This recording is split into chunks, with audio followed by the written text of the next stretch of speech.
pero wala kang pagkain sa bahay. Narito na ang sagot mga katropa, ang super manok lechon.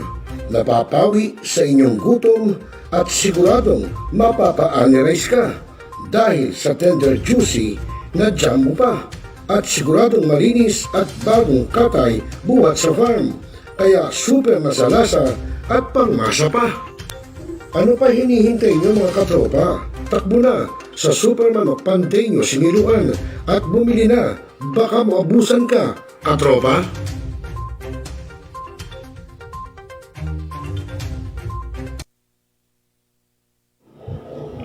Responsable ka ng gun owner? At mahaba ba ang iyong pasensya? At hindi ba intin ang iyong ulo? Alam mo rin ba ang batas hinggil sa pag-iingat ng baril o firearms? Kung hindi, A responsible gun owner. Are you a responsible gun owner? Are you a responsible gun owner? Are you a responsible gun owner? Are you a responsible gun owner? Are you a responsible gun owner? The PNP Civil Security Group would like to advise all firearms holders to renew their license to own and possess firearms and firearms registration within 6 months before its expiry date.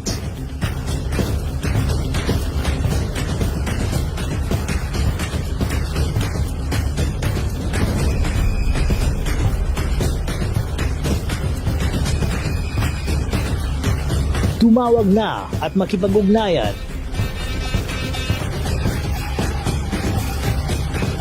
Be a responsible gun owner. One Gun Pilipinas ang sagot mga katropa at kaganos. Tayo ituturo sa inyo ng One Gun Pilipinas o OGP ang lahat ng legal na paraan at proseso upang ikaw ay maging isang responsableng gun owners.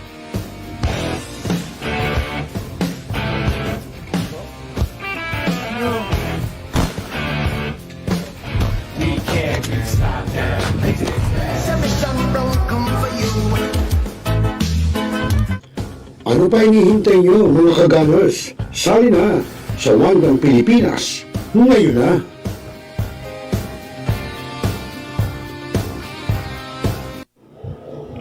Responsable ka ng gun owner? At mahaba ba ang iyong pasensya? At hindi ba intin ang iyong ulo? Alam mo rin ba ang batas hinggil sa pag-iingat ng baril o firearms?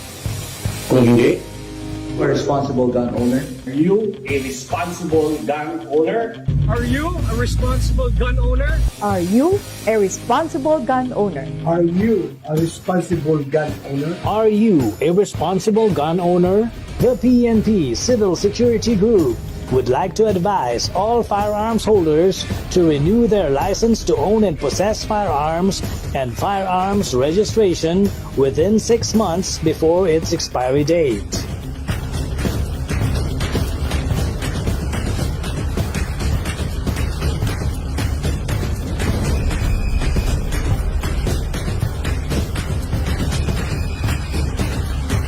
Tumawag na at makipag-ugnayan.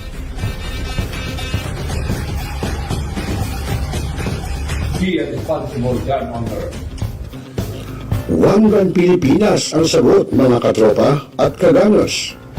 Tayo ituturo sa inyo ng One Gun Pilipinas o OGP ang lahat ng legal na paraan at proseso upang ikaw ay maging isang responsableng gun owners.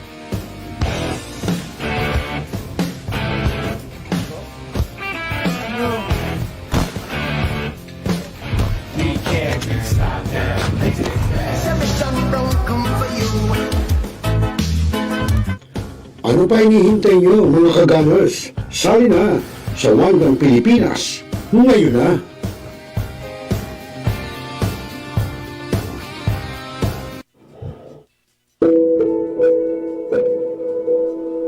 Ikaw ba'y nag-iisa?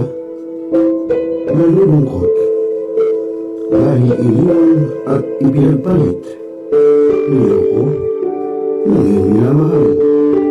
Kung ngayon, i-type sa inyong mga cellphone, Facebook o YouTube man ang Millennial Online TV.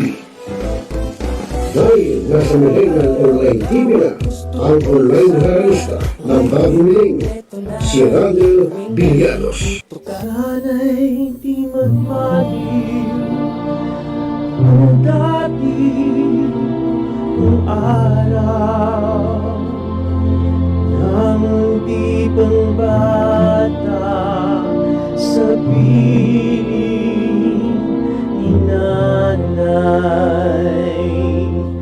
Nais kong mauli ang awit ninang mahal. You are the one who makes me happy when everything else turns to gray. Walk on through the rain. Walk on through the rain. Though your dreams be tossed and low.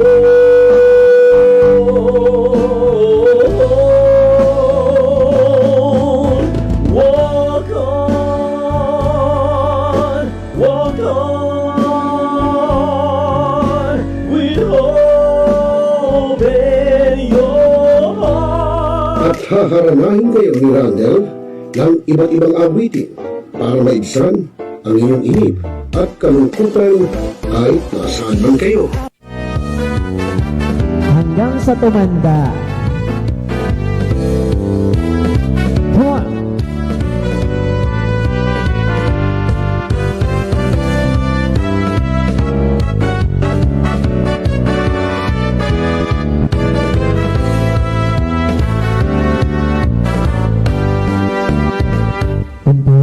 Matanda na, sana'y di tayo magbago. At pwede rin kayong makiduit kay Randall tuwing Huwebes ng hapon. Ano pa hinihintay nyo mga kamilenyo? Tawag na! Araw-araw ikaw ang gusto kong Ikaw ba'y nag-iisa? Malulungkot dahil iniwan at Now, we are Talakayin, Biggest destruction of dangerous drugs worth 1 rebisahin, opinyon, malawakin, aksyonan. Kasama si ROCEL LOPEZ, ang inyong katropa sa pagbabalita. Dito lang sa Millennial Online TV. Tutok na mga katropa! Mga millennials, marunong na ba kayong magluto ng mga masasarap at swak sa budget na mga pagkain? Abay, wag puro lang kayo aksi at ML at puro pagkakalikot lang ng cellphone. Dapat marunong ka rin sa gawaing bahay at tulungan ang inyong mga mamsi. Kaya tara na, samahan natin ang kusinera ng bagong milenyo, si Ate J. At tuturuan tayong magluto ng mga masasarap na ulam para sa ating mga hapagkainan at swak pa sa budget. Ika nga, a delicious food on a proper price. Tara na, mga katropa!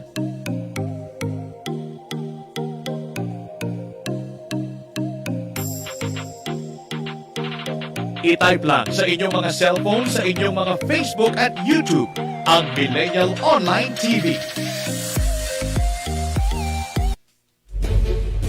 Pinaigting, pinalakas ang bagong news online TV ng bagong milenyo.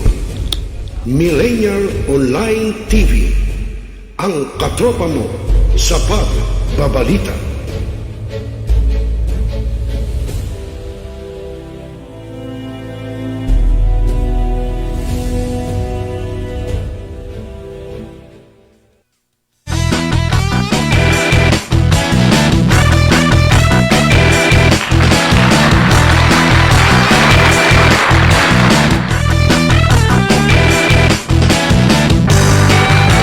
Yan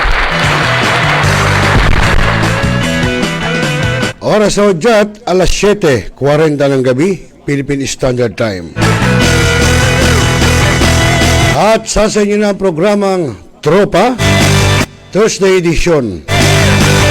Nagulat kayo, no? Sa attire ko, no? Pangmalakasan yan. Siyempre, talagang gano'n. Minsan lang naman tayo magsusot. Ba't magandang gripo ko? Yun. Yan. Okay, so mga kaibigan, ngayon po ay araw ng Huwebes, samba po ng sektang Iglesia ni Cristo. At sa inyo ng programang talakayin, rebisahin, opinyon, palawakin, aksyonan, tropa. At syempre ako pa rin inyong magiging kasama, kadaming, kakosa, kakuya, kaate, katropa, kabarangay, ROCEL LOPEZ. At syempre nako mga kaibigan, kanina, alam niyo napapansin natin mula kahapon, kanina, sobrang init, pero kanina medyo parang umulambunho ng konti. Alamin natin mamaya, kaya sa katropang Alsar de Aurelio, ang lagay po ng ating panahon, no, buhat po sa DOST PagAsa. At bukod dyan, meron tayong medyo ipapakitang video po ni representative ni party list ni One Rider party list representative Bosita. Ito po tungkol sa ating mga motorcycle riders. Nako, ingat-ingat po sa pagpapatakbo. Sabi nga, tamang takbo lang sa nakikita at yung inaakala yung tama lang sa preno ng inyong mga sasakyan. Okay, at bukod dyan mga kaibigan, yung pong mga tulad nung sinasabi nating hinahabol di umano ng ating mga kapulisan, ng mga motorcycle riders, bakit kayo nakikipaghabulan? Di ba? Hindi kayo dapat makipaghabulan. Dapat pag sine-checkpoint, hinahabol hinto, hindi po pwede yung gano'n, di ba? Siguro may tinatago. Mamaya, ipapakita rin natin yan na video po ni Representative Bosita. At syempre at the same time, may tutuloy din natin sa inyo yung ginawang pagdinig ng House of Representatives na may kaugnayan pa rin sa Agrikultura, sa Agri. Mamaya, nandun nakita ko sina Representative Erwin Tulfo. Mamaya malalaman natin. Pero ngayon, magandang gabi po sa ating mga taga-subaybay, no, sa ating mga katropa pips sa Barangay Bayan-Bayanan sa Malabon, sa Valenzuela City, at hindi siyempre sa iba pang lalawigan tulad ng Bulacan, sa may Lapu-Lapu City sa Cebu. Magandang gabi sa inyo. At siyempre yung mga taga-Malabon Community Organization, magandang gabi rin. At gayon din sa ating mga kuya at sa ating mga aspirant, no, ng Seller 45 Eagles Media Organization.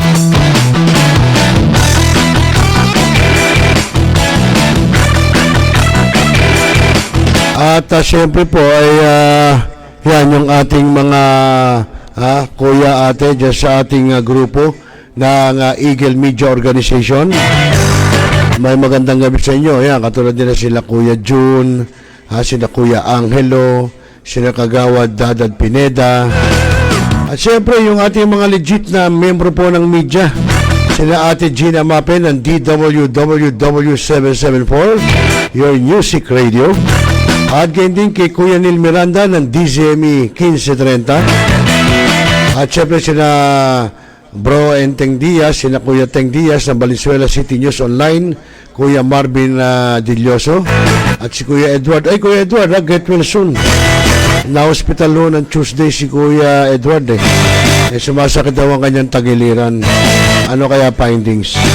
May ingat-ingat, Kuya Edward. Kaya alam nyo, tayo na-hospital din, kaya ako'y nagpapayo na ingat sa mga kinakain, sa kung ano pa man. Okay mga kaibigan, 15 minutos na lamang bago sumapit pong ikawalo ng gabi. Buti pa alamin na natin sa DOST PagAsa, no, ang lagay ng ating panahon. Baka mamaya meron na tayong low pressure area, may bagyo na, hindi pa natin alam. Alamin natin sa katropang si weather specialist Alzar D. Aurelio. Narito po.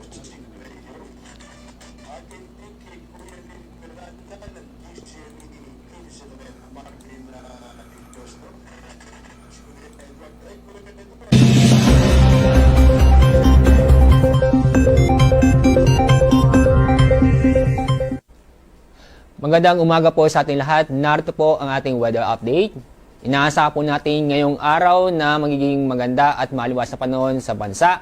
Inaasahan din na mainit na panahon dahil pa rin sa epekto ng easterlies.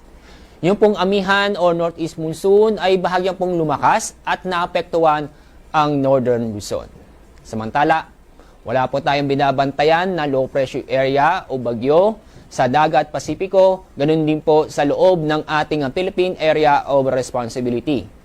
At sa ating magiging lagay na panahon ngayong araw, dahil po sa amihan o northeast monsoon, makakaranas po tayo ng maulap na kalangitan na may mga mahihinang pag-ulan sa mga lalawigan ng Cagayan, Batanes at Apayao. Samantala po, itong lalabing bahagi po ng Luzon kasama po ang Metro Manila ay makakaranas po tayo ng maganda at maliwas sa panahon, maliban lang po sa mga isolated o pulupulong pag-ulan. Ang agwat pong temperatura sa Metro Manila ay mula 24 hanggang 32 degrees Celsius. Sa Tuguegarao po, 23 hanggang 30 degrees Celsius. Sa Baguio, 17 hanggang 23 degrees Celsius.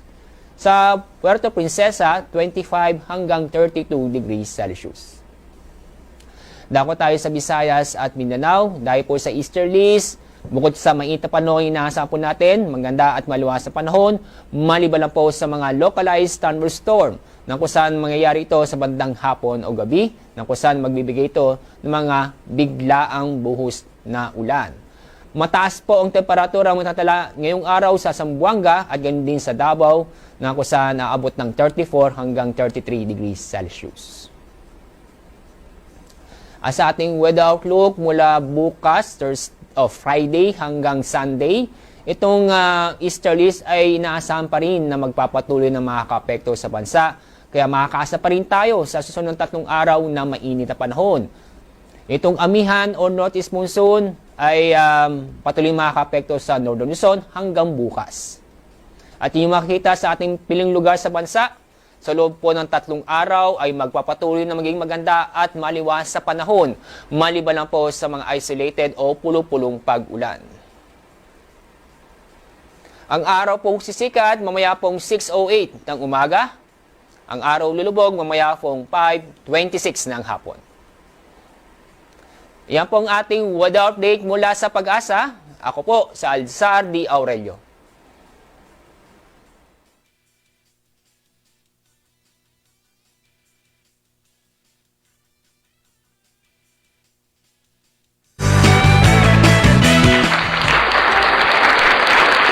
Ayun, maraming salamat sa iyo, katropang Alzar D. Aurelio. At nagatid dyan sa atin sa oras na alas 7:49 po ng gabi, oras sa buong kapuluan. At mga kaibigan, at ito sunod na natin kaagad po yung nagmamadali na video ni One Rider Party List Representative Bonifacio Bosita, kung saan ito po yung riders po na hinahabol po ng pulis. Sabi, dapat po pagka tayo po ay hinahabol ng otoridad, hinto po tayo, no? Maliban na lang, katulad po nitong mapapanood natin na may tinatago siguro. At bago natin umpisa, na may magandang gabi po muna kay Boss Robert Esteban ng Sandigan Bayan, si Boss Steve. Boss Steve, good evening. Hindi ka na nagyayaya ngayon sa kuya po, Di bale, okay lang. Alam ko naman na busy ka rin at meron ka ng ibang mga kaibigan, di ba? Okay lang yun. Nag-emote pa na, Boss Steve. Okay, kumusta mo ko sa Esteban family at sa mga taga-barangay Bibiklat dyan sa kuya po, Nueva Ecija. Okay mga kaibigan, panoorin na natin yung video ni One Rider Party List Representative Bonifacio Bosita, kung saan nga po yung isang rider ay hinahabol po ng otoridad na ayaw huminto. Panoorin po natin kung saan ito ihahantong. Narito po.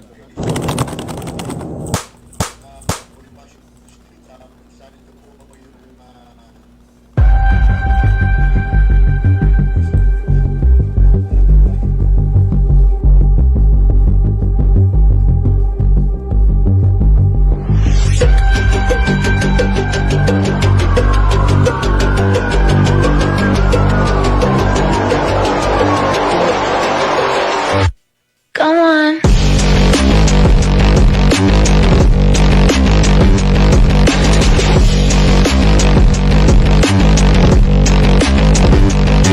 Yeah.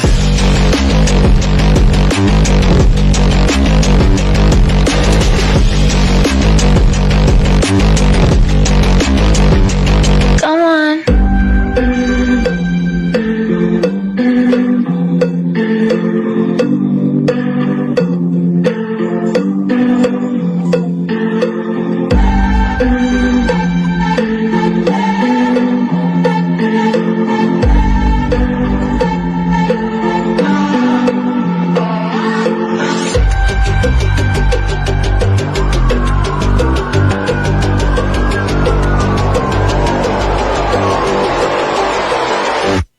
Come on.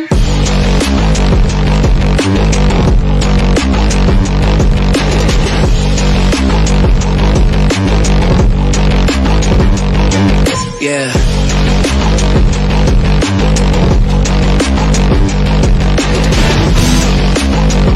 Ayan po, makikita nyo mga katropa yun, no? Tumakbo po yung nagmumotor. Ayan, no? Hanggang sa tumakbo na, umalis sa kanyang motor at buti inabutan po ng ating otoridad. Yan.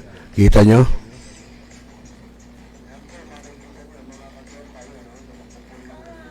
So, wag po tayong tatakbo, no? Mga katropa, mga kaibigan. Ayan, ulitin natin. Ayan, basta tama, kampi-kampi raw. Sabi ni retired Colonel One Rider Party List Representative Bonifacio Bosita.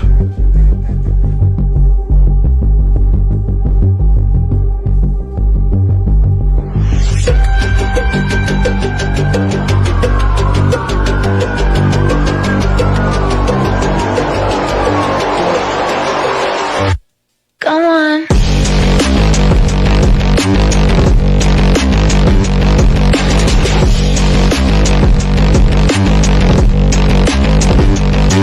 Yeah.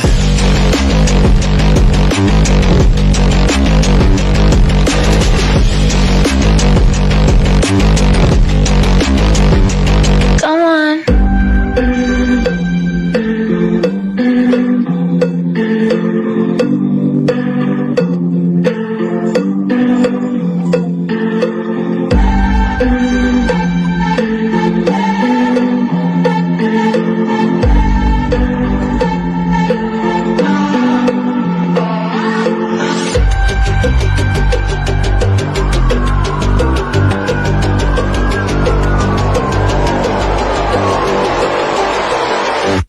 Come on.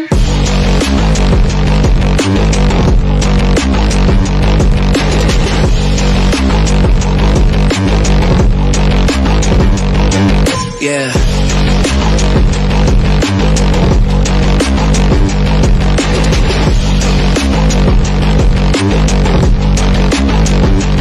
Come on.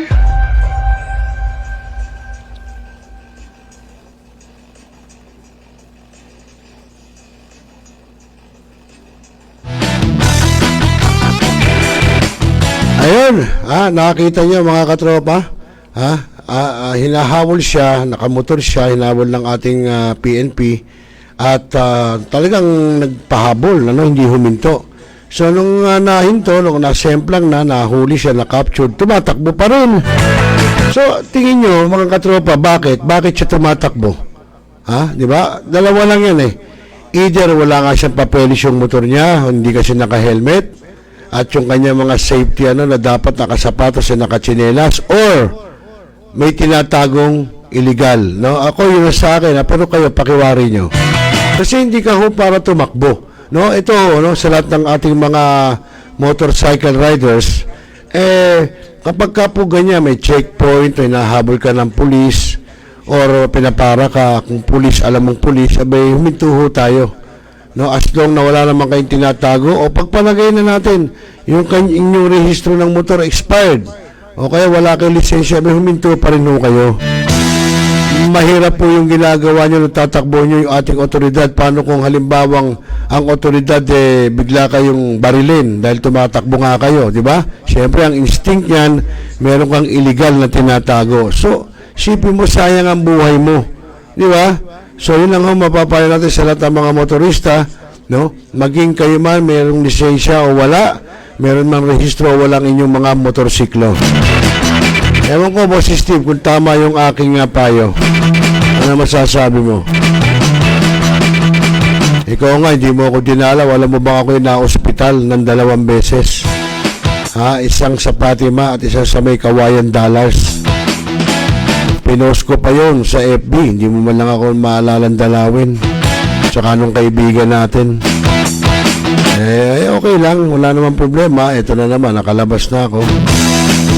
Ang last confinement ko, Boss Steve, nung last August. Last week ng August. Hanggang September. Okay lang. Pinost ko pa yun. Tataka ko, ba't di mo man lang ako nadalaw? Siguro, busy ka. Okay lang yun. Tsaka yung kaibigan natin, baka busy kayong dalawa.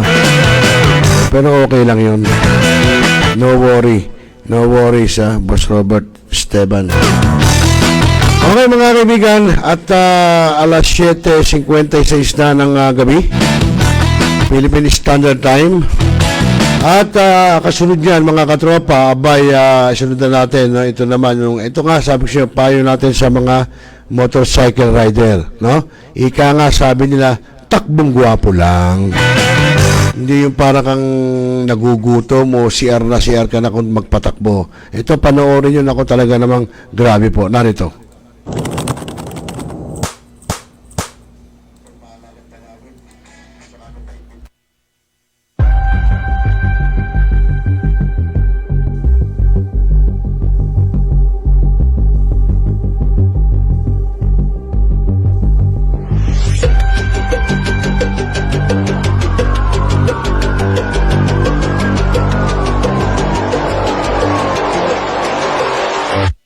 Come on.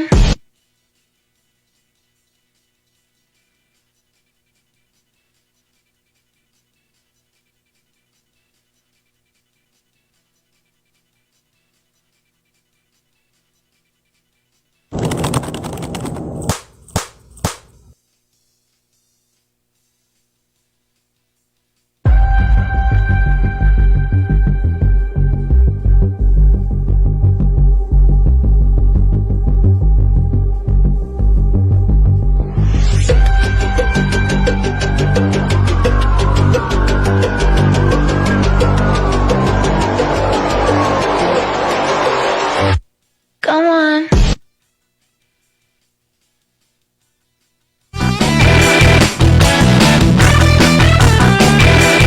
Ayun maraming salamat sa yung video. One Rider Party List Representative Bonifacio Bosita. Kita nyo, diba, sabi ni Colonel Bosita, magpatakbo lang ng naaayon sa abot ng inyong nakikita, no? Yung tamang bilis, ayan, at hindi yung inakala yung tatama at aabot sa preno nyo. Nakita nyo naman sa video na talaga namang yung riders, nakita nyo, di ba? Nako, delikado ho. Mahirap pong maaksidente. Tayo ay riders din, no? Ako'y naranasan ko na rin maaksidente sa motor. Kaya medyo ingat-ingat ho, mga katropa. Naranasan ko nang sumadsad. Naranasan ko nang, mabuti wala naman ho tayong bali. Kaya yung ating mga riders, ingat-ingat, takbong gwapo lang, sabi nga. Para po maiwasan na aksidente at ikasawi ng ating buhay. Nako, lalo pa kung kayo may pamilya. Paano na pamilya nyo kung kayo magkaka-aksidente at sasawi? Okay mga kaibigan, eksakto alas 8 na ng gabi, oras sa buong kapuluan. At bago tayo magpatuloy, bago natin itunghay, yung pong sinasabi ko sa inyo na ginawang pagdinig ng mababang o ng Kongreso, no, tungkol po ito sa agrikultura din. Pero bago yan, magpipaalala mo nating himpilan at muli po tayong magbabalik. Sandali lamang po. Now, we are Talakayin, Biggest destruction of dangerous drugs worth 1 rebisahin, opinyon, malawakin, aksyonan. Kasama si Rosel Lopez, ang inyong katropa sa pagbabalita. Dito lang sa Millennial Online TV. Tutok na mga katropa!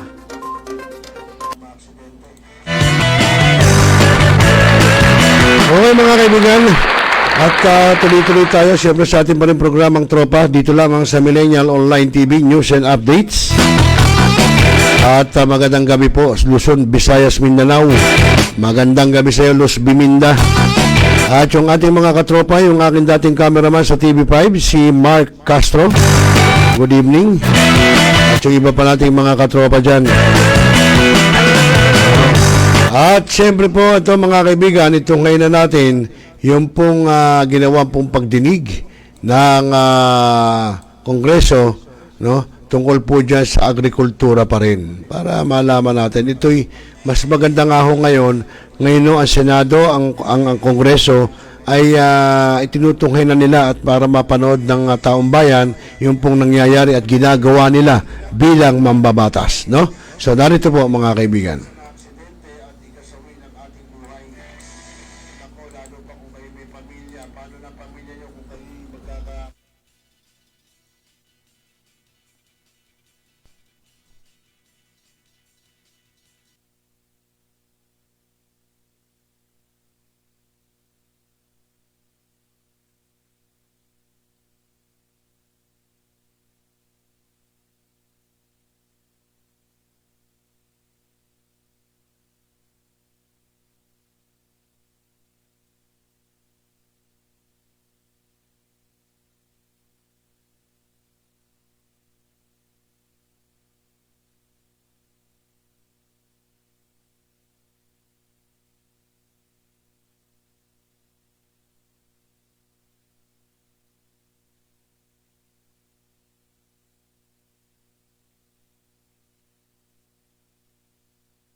Ano pa pala?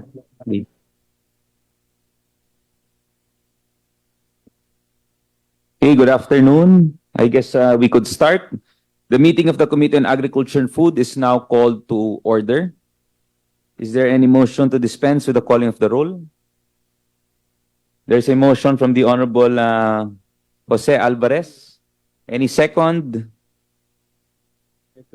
Being duly seconded, any objections? There being none, it has been moved and seconded. The call of the roll is hereby dispensed with. Before we proceed, the Chair would like to acknowledge the members present with us today. We have the Honorable Deputy Majority Leader Erwin Tulfo, the Honorable Rosana Ria Vergara, the Honorable Jojo Ang Jr., the Honorable Emilio Bernardino Yulo. We have the Honorable Agustina Dominic Diche Tina Pancho, and the Honorable Jose Alvarez. And of course, the Honorable Chair of the Committee on Ways and Means, the Honorable Joey Salceda, and the Honorable Joe Zubiri. Maraming salamat po for joining us today. The Chair would like to direct the Committee Secretary to acknowledge our resource persons for this afternoon. Magandang hapon po, our resource persons for this afternoon on the briefing of the Department of Agriculture concerning the rising prices of agricultural commodities, particularly rice and chicken egg. From the Department of Agriculture, we have the Undersecretary for Rice Industry Development, USEC Leocadio Sebastian. The USEC for Livestock, USEC Deogracias Victor Savellano, sir. Executive Director of the Bureau of Plant Industry, Director Glenn Gerald Panganiban. The Administrator of the National Food Authority, Administrator Roderico Bioco. The Director of the Agribusiness and Marketing Assistance Service, Director Junibert Desagun. Director for Policy Research Service, Director Jerome Bunyi. Associate Prosecution Attorney II, Office of the Assistant Secretary for Inspectorate and Enforcement, Attorney Rexford Ramos. We are also joined by the founder and lead convener, Philippine Rice Industry Stakeholders Movement, Ms. Rowena Sadicon. From the Philippine Egg Board, the President, Mr. Francis D. Oyehara. That would be all for now, Mr. Chair. Thank you. Thank you very much. We also have Mr. Jason Kenglet from SINAG.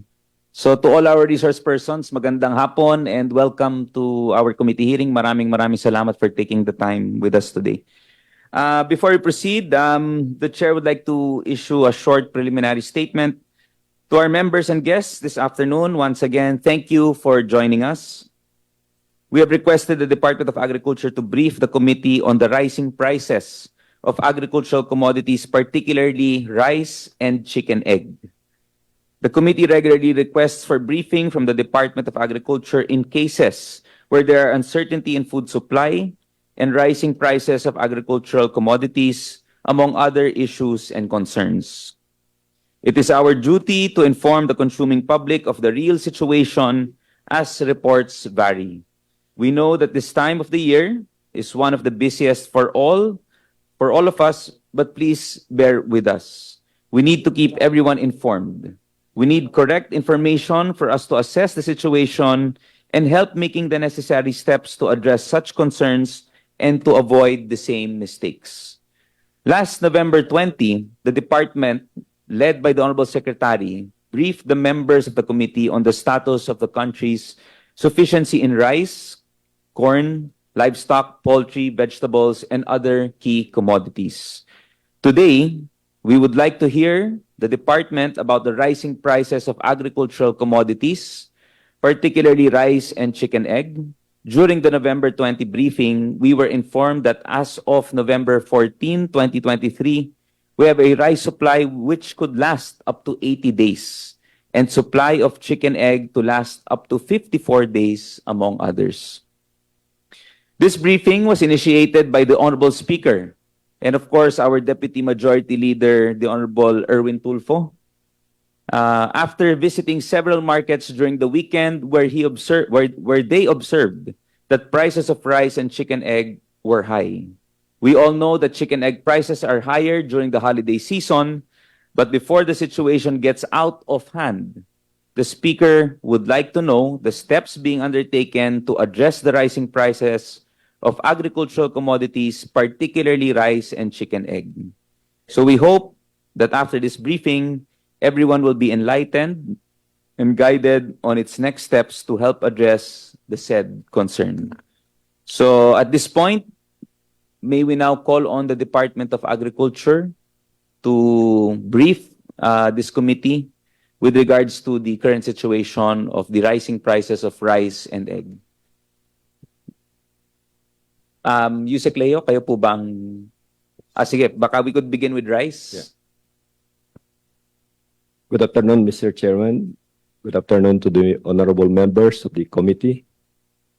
I would like to update you on the rice situation. Next slide, please. The outline of the discussion will be on the rice production performance, rice prices, and then rice supply outlook. Next slide. So, for the third quarter, that is from July to September, we have a slight increase in production compared to 2022, despite the decrease in area by 0.51%, but there was an increase in yield. Next slide. For the last from first quarter to the third quarter, the increase in production is about 2.32%, or 12.8 million metric tons. Increase in area and also an increase in yield. Next slide. So this is the current monitoring of the farm gate prices of palay. This is for the month of November. For the month of November, because of the delay in planting due to El Nino, we harvested about 20% of our expected harvest for the wet season. The price at the average price for long grain, that's the higher quality, the average for fresh is 22, and for dry is 25. For the rumble, the average nationwide is 22.39, and the dry is 24.39. Now, the different regions vary. I think for Region 5, there was no reporting, Mr. Chair. Not all the regions reported. But for October, I think you may be interested also for October. For October, the average price for long grain press is 20.34, and for dry, it's 22.34. So please note of the prices difference. So it's higher in November. For the rumble, the average is 19.3, and the average is 22.8. So in October, we harvested about 25% of the expected harvest for the wet season. Next slide, please. This is another monitoring, but this one is only on the minimum and maximum done by the region. So we have, I think, here Region 5, Mr. Chair, already. So similar, they are high, but they are also the low prices. Next slide. Next slide, please. This is the cost of cost distribution, cost of production. In 2022, the average cost of production is 14.98 pesos per kilogram palay. And this is attributed to 61%, or 9.08% per kilogram attributed to fertilizer, seeds, pesticide, and labor. And 39% is for rent, shares, fuel, and others.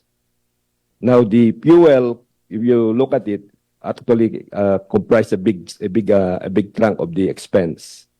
So fertilizer, fuel, and labor are the main source of expenses. Now, this is 2022. The prices of fertilizer was quite high, so that's why the cost also went up. And this is also based on a yield of 3.68. This is PSA. So at a yield of 3.68, the cost of production is 14.98. But if your yield is higher, 5 tons or 6 tons, your cost will actually be much lower. It could go down to 10 to even 8 if you have higher yield. But the average yield that we now have is 4 tons, about 4 metric tons per hectare. So that would be about 14 pesos per kilogram. This is important because if you will look at the income of the farmer, it's also dependent on their costs of production. Next slide, please. This is the estimated cost structure. So if the press palay will cost at 16, we would expect that the retail price will be between 38 and 41. If the press palay is cost of press palay is 24 pesos, we would expect that the milled rice retail will be between 52 to 55. So just to give you some idea. Now, this also reflects inefficiency in our value chain because of the so many cost areas. So if we can actually make improvement in the value chain, we can reduce this cost.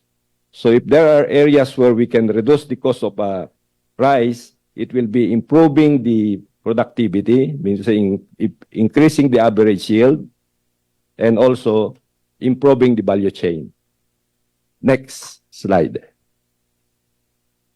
This is now the price of monitoring for rice.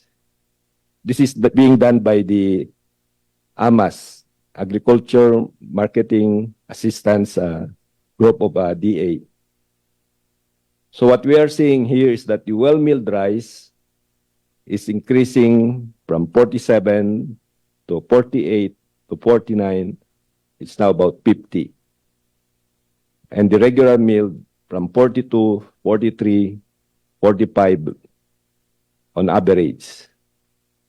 The imported rice, we don't see regular milled from imported rice anymore. The cheapest among well-milled is 50 pesos at this time. Next slide, please. This is again the monitoring from regional at the regional level. You can see that at the regional level, the prices are actually much lower in many areas.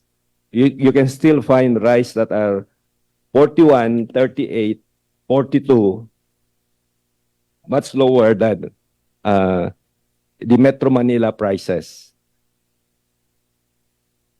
The same with, this is for November 24, 20 to 24, and 27 to December 1.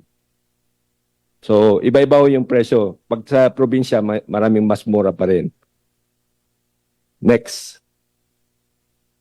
At the global level, this is the current these are the current prices.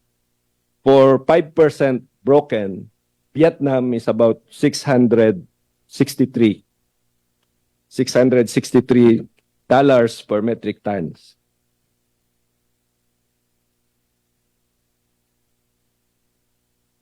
So, I will just look at my notes. Just to give you an idea, $663 per metric ton plus 35% tariff plus other costs would be about 57 to 61 pesos per kilogram local. The Thailand, on the other hand, is much cheaper. But if you look at it, in November, it was actually below 600. So lately, it went up also. The price is about 625. 625 would be about 54 to 58 retail. Now, it is a range because it will depend on the profit margin that the trader will impose. For Pakistan, 598, that would be about 52 to 55 retail. But this will be, since this is 5% broken, that would be premium or special. Next slide, please. This is for 25% broken. Vietnam is 643. Thailand is 566. Pakistan is 528. 643 will be about 56 to 60 pesos per kilogram. Next slide, please. So this more or less shows us the timeline of the fluctuation of prices at the global level. So on July 20, India imposed a ban on export of non-basmati rice. And this is when the global rice prices went up. But in October, you can see the price of Thai rice actually went down, whereas the Vietnam rice continued to increase. This is actually because Thailand was harvesting also at that time. So this was part of the peak harvest of Thailand, whereas Vietnam was running out of supply. But lately we observed that the Thai rice has also started to go up, just the price that I indicated a while ago. So the worry now, the global worry now is that the prices may go up again because supply is going down globally. Next slide, please. This is now our 2023 rice outlook. We have two scenarios. The fourth quarter production data is based on PSA, the same as 2022. And then the scenario B is that the fourth quarter production is based on a satellite monitoring. It's called PRISM data, not the PRISM organization that we have here. This is a PRISM. This is the Philippine Rice Information System Management. This is a satellite monitoring data. So we have two scenarios. Next slide, please. The first scenario, we project by the end of the year about 85 days remaining. But the consumption here is based on per capita or manual calculation. Usually, PSA will have a lower ending balance because in December, our consumption usually shoot up because of the Christmas celebration and so many other events.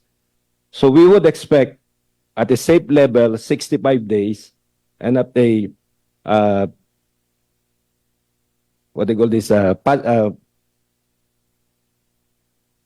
very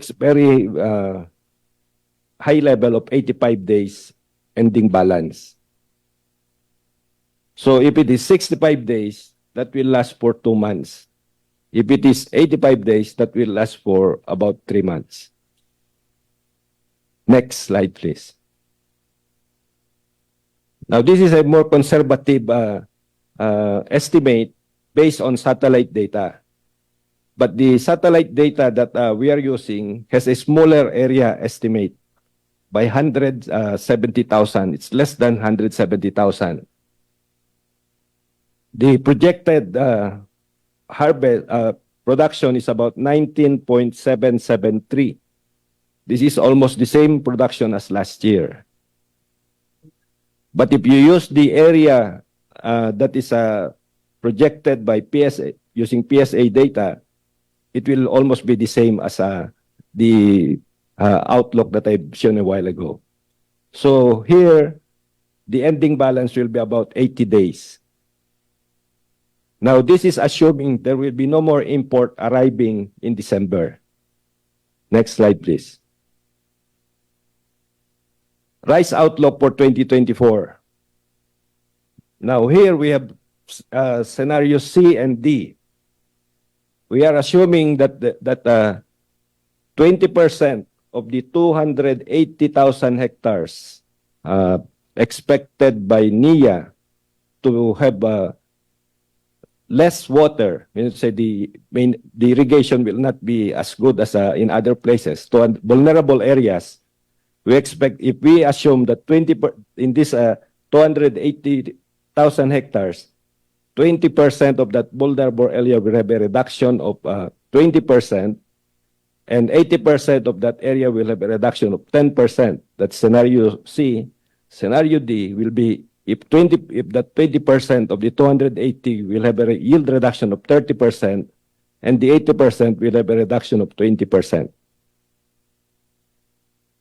Next slide. So this is the first scenario. 20% and 10% reduction. Without imports for January, February, March up to June, we will have less than 39 days at the end of SEM 1 and 61 days at the end of March. So this is a very thin supply. considering our archipelagic condition. We cannot spread the 61 days evenly. So that means that's why we still need to import. Because we have 2 lean months for rice. The first lean month is mid-July to mid-September, and the second lean month is January and February. Meaning to say, we say lean months because the demand is higher than the production. So we need more rice than what we produce during lean months. And we have those 2 lean months, 2 lean periods. The second scenario, next slide please. We will have 60 days and 33 days at the end of SEM 1. Next slide. This just shows you the import arrival. So if you look at the comparison between 2022 and 2023, for the months of October and November to December, last year we import arrival is about 800,000 metric tons. This year, so far, it's only 252. So you can see the effect on the local supply. But I think the importation last year was also too much, 3.8. I think a level of 3.5 would have been just sufficient. Next slide, please. That's all, Mr. Chair. Thank you very much, Yusek Leo. Anyway, we'll have the chance to ask further questions after we hear the presentation from our representative from the egg industry as well. So before we proceed, the chair would like to acknowledge the presence of the Honorable Ambrosio Boy Cruz Jr. Thank you, sir. The Honorable Salvador Plato, the Honorable Robert Raymond Estrella, and the Honorable Bambi Emano. Maraming salamat po for joining us today. So at this point, may we now call on Director Jerome Bunyi to enlighten us on the current situation and the pricing of eggs. Mr. Chair. Good afternoon. Yes, may I recognize our former colleague, former Deputy Speaker Yusek Didi Sabillano. Good afternoon, Mr. Chair and members of the committee. We are going to present the status of the egg industry, and it will be Director Paul Limson who's going to present the matrix. So, in your opening statement, you mentioned that it's a Christmas season and everybody's using egg. That's why the price is increasing. So we have the data that they're going to present. Yes, thank you, Yusek Didi. May we now recognize Director Limson? Morning. Good afternoon, sir. Good afternoon. Honorable body po.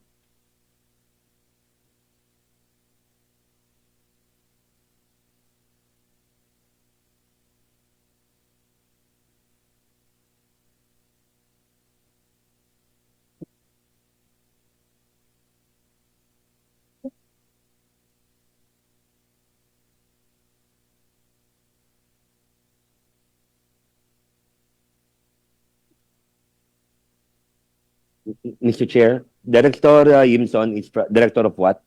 Again, sorry. Bureau of Animal Industry. See, Your Honor.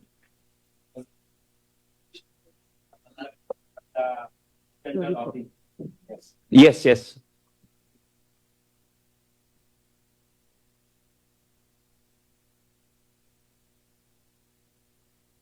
Is there any technical difficulty dun sa presentation ng BAI? Okay. Sige.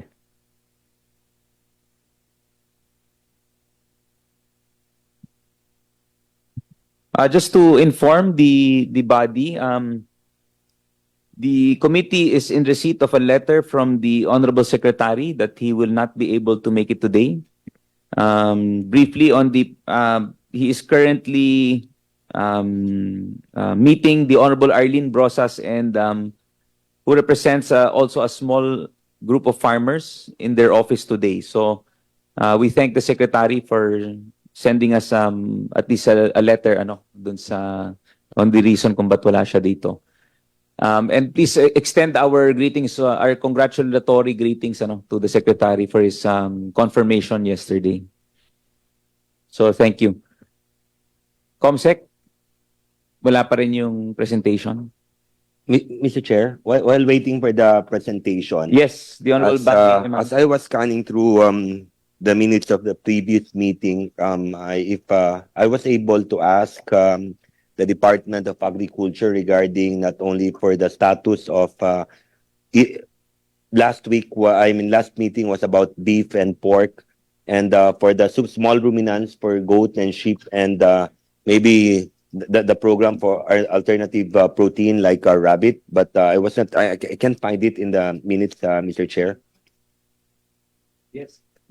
Yes, as I've mentioned earlier to our good friend and former colleague, Yusek DV Sabeliano, would you like to, while waiting, Yes, Mr. Chair. could we get a response from the query of the Honorable Emano in the previous briefing? Yes, Mr. Chair, we took note on that, and the department under the livestock industry, we're now preparing programs for next year, and that's also the instruction of the good secretary that we will give emphasis on the small ruminants like the goat, sheep, rabbit, and others.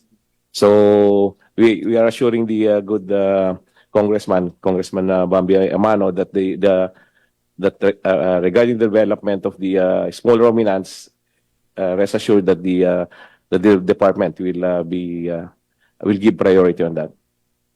Thank you, Mr. Chair, but I respect, and with all due respect to the good undersecretary and of course former colleague and a party mate, Mr. Chair, but would data would suffice, hopefully, that it would be submitted to the committee, Mr. Chair, because we want to check the data, Mr. Chair, because we want to also to see and check the programs for 2024, Mr. Chair.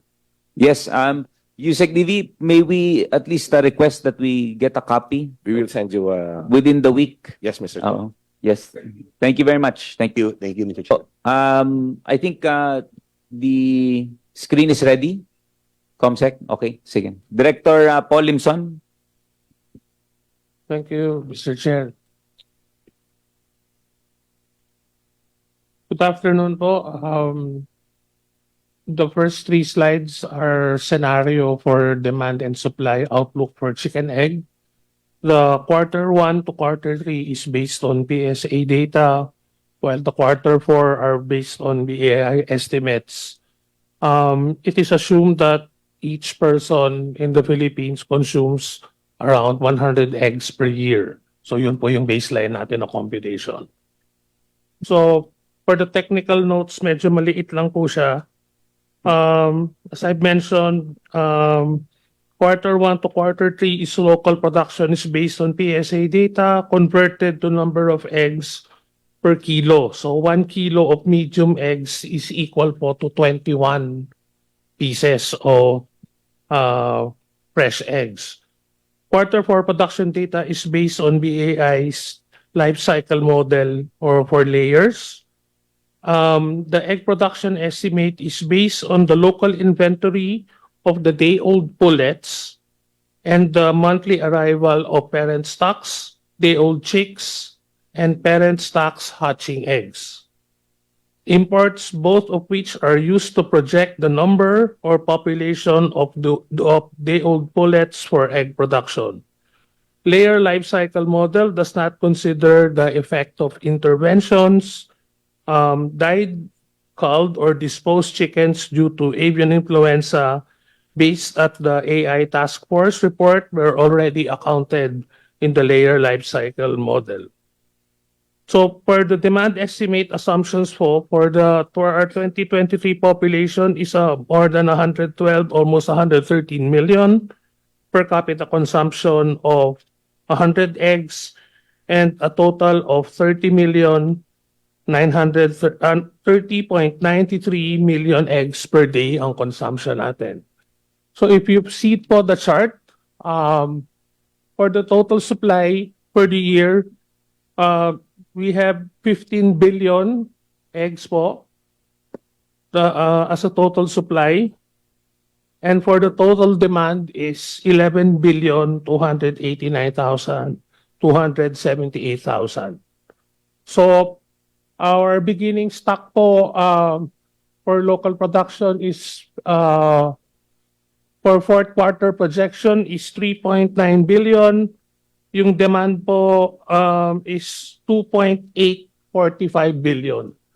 So assuming po doon, assuming there that the production is in place, we actually have a surplus of 130 days for this assumption po. Next slide, please.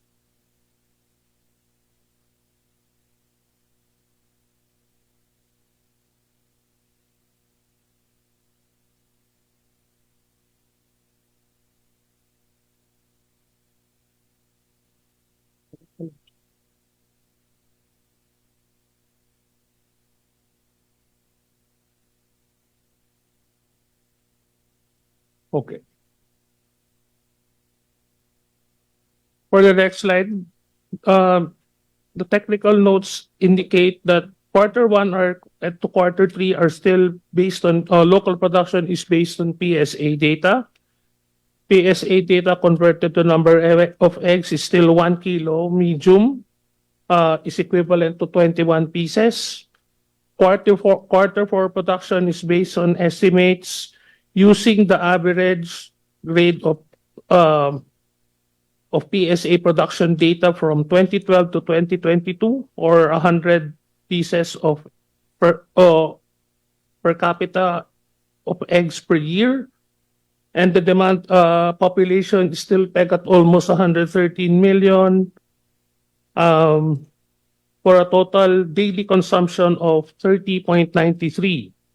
So yun pong consumption for demand is an average from the data gained from the PSA. And hindi po gaano naglalalayo from the earlier projection dun sa ating layer life cycle model. The first slide po is merong surplus na 130 days. Ito po merong surplus na 129 days. Next slide, please. Okay. So as of monitoring po, as of December 1, the weekly price of chicken eggs for farm gate this week is 7 pesos and 16 centavos. For the retail is around 8 pesos. So if we see the changes from last week the price was 7.12. The previous, or for last month, is 6.99, and from last year it's 6.26. So we see changes po or increases of 4 centavos, 17 centavos, 19 centavos, and 56 centavos. So for the retail, it's mostly 8 pesos. From last year, it was 7 pesos. The size po for yung ating medium size po ito.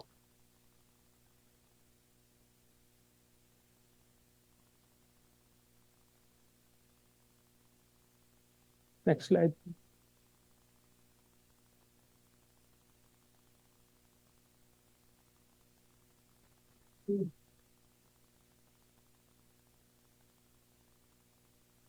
So from June 2021 po to December 2023, this is a summary po of the weekly retail and farm gate price of medium eggs. Farm gate price is an increasing trend since July 2023, although increase was minimal, while the retail price of prevailing was steady at 8 pesos per piece since September 19, 2023. Next slide, please.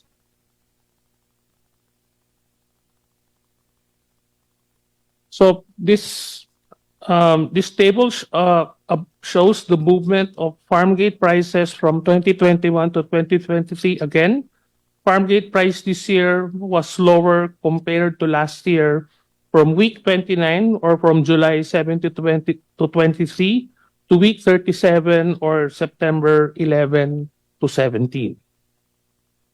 Next slide, please.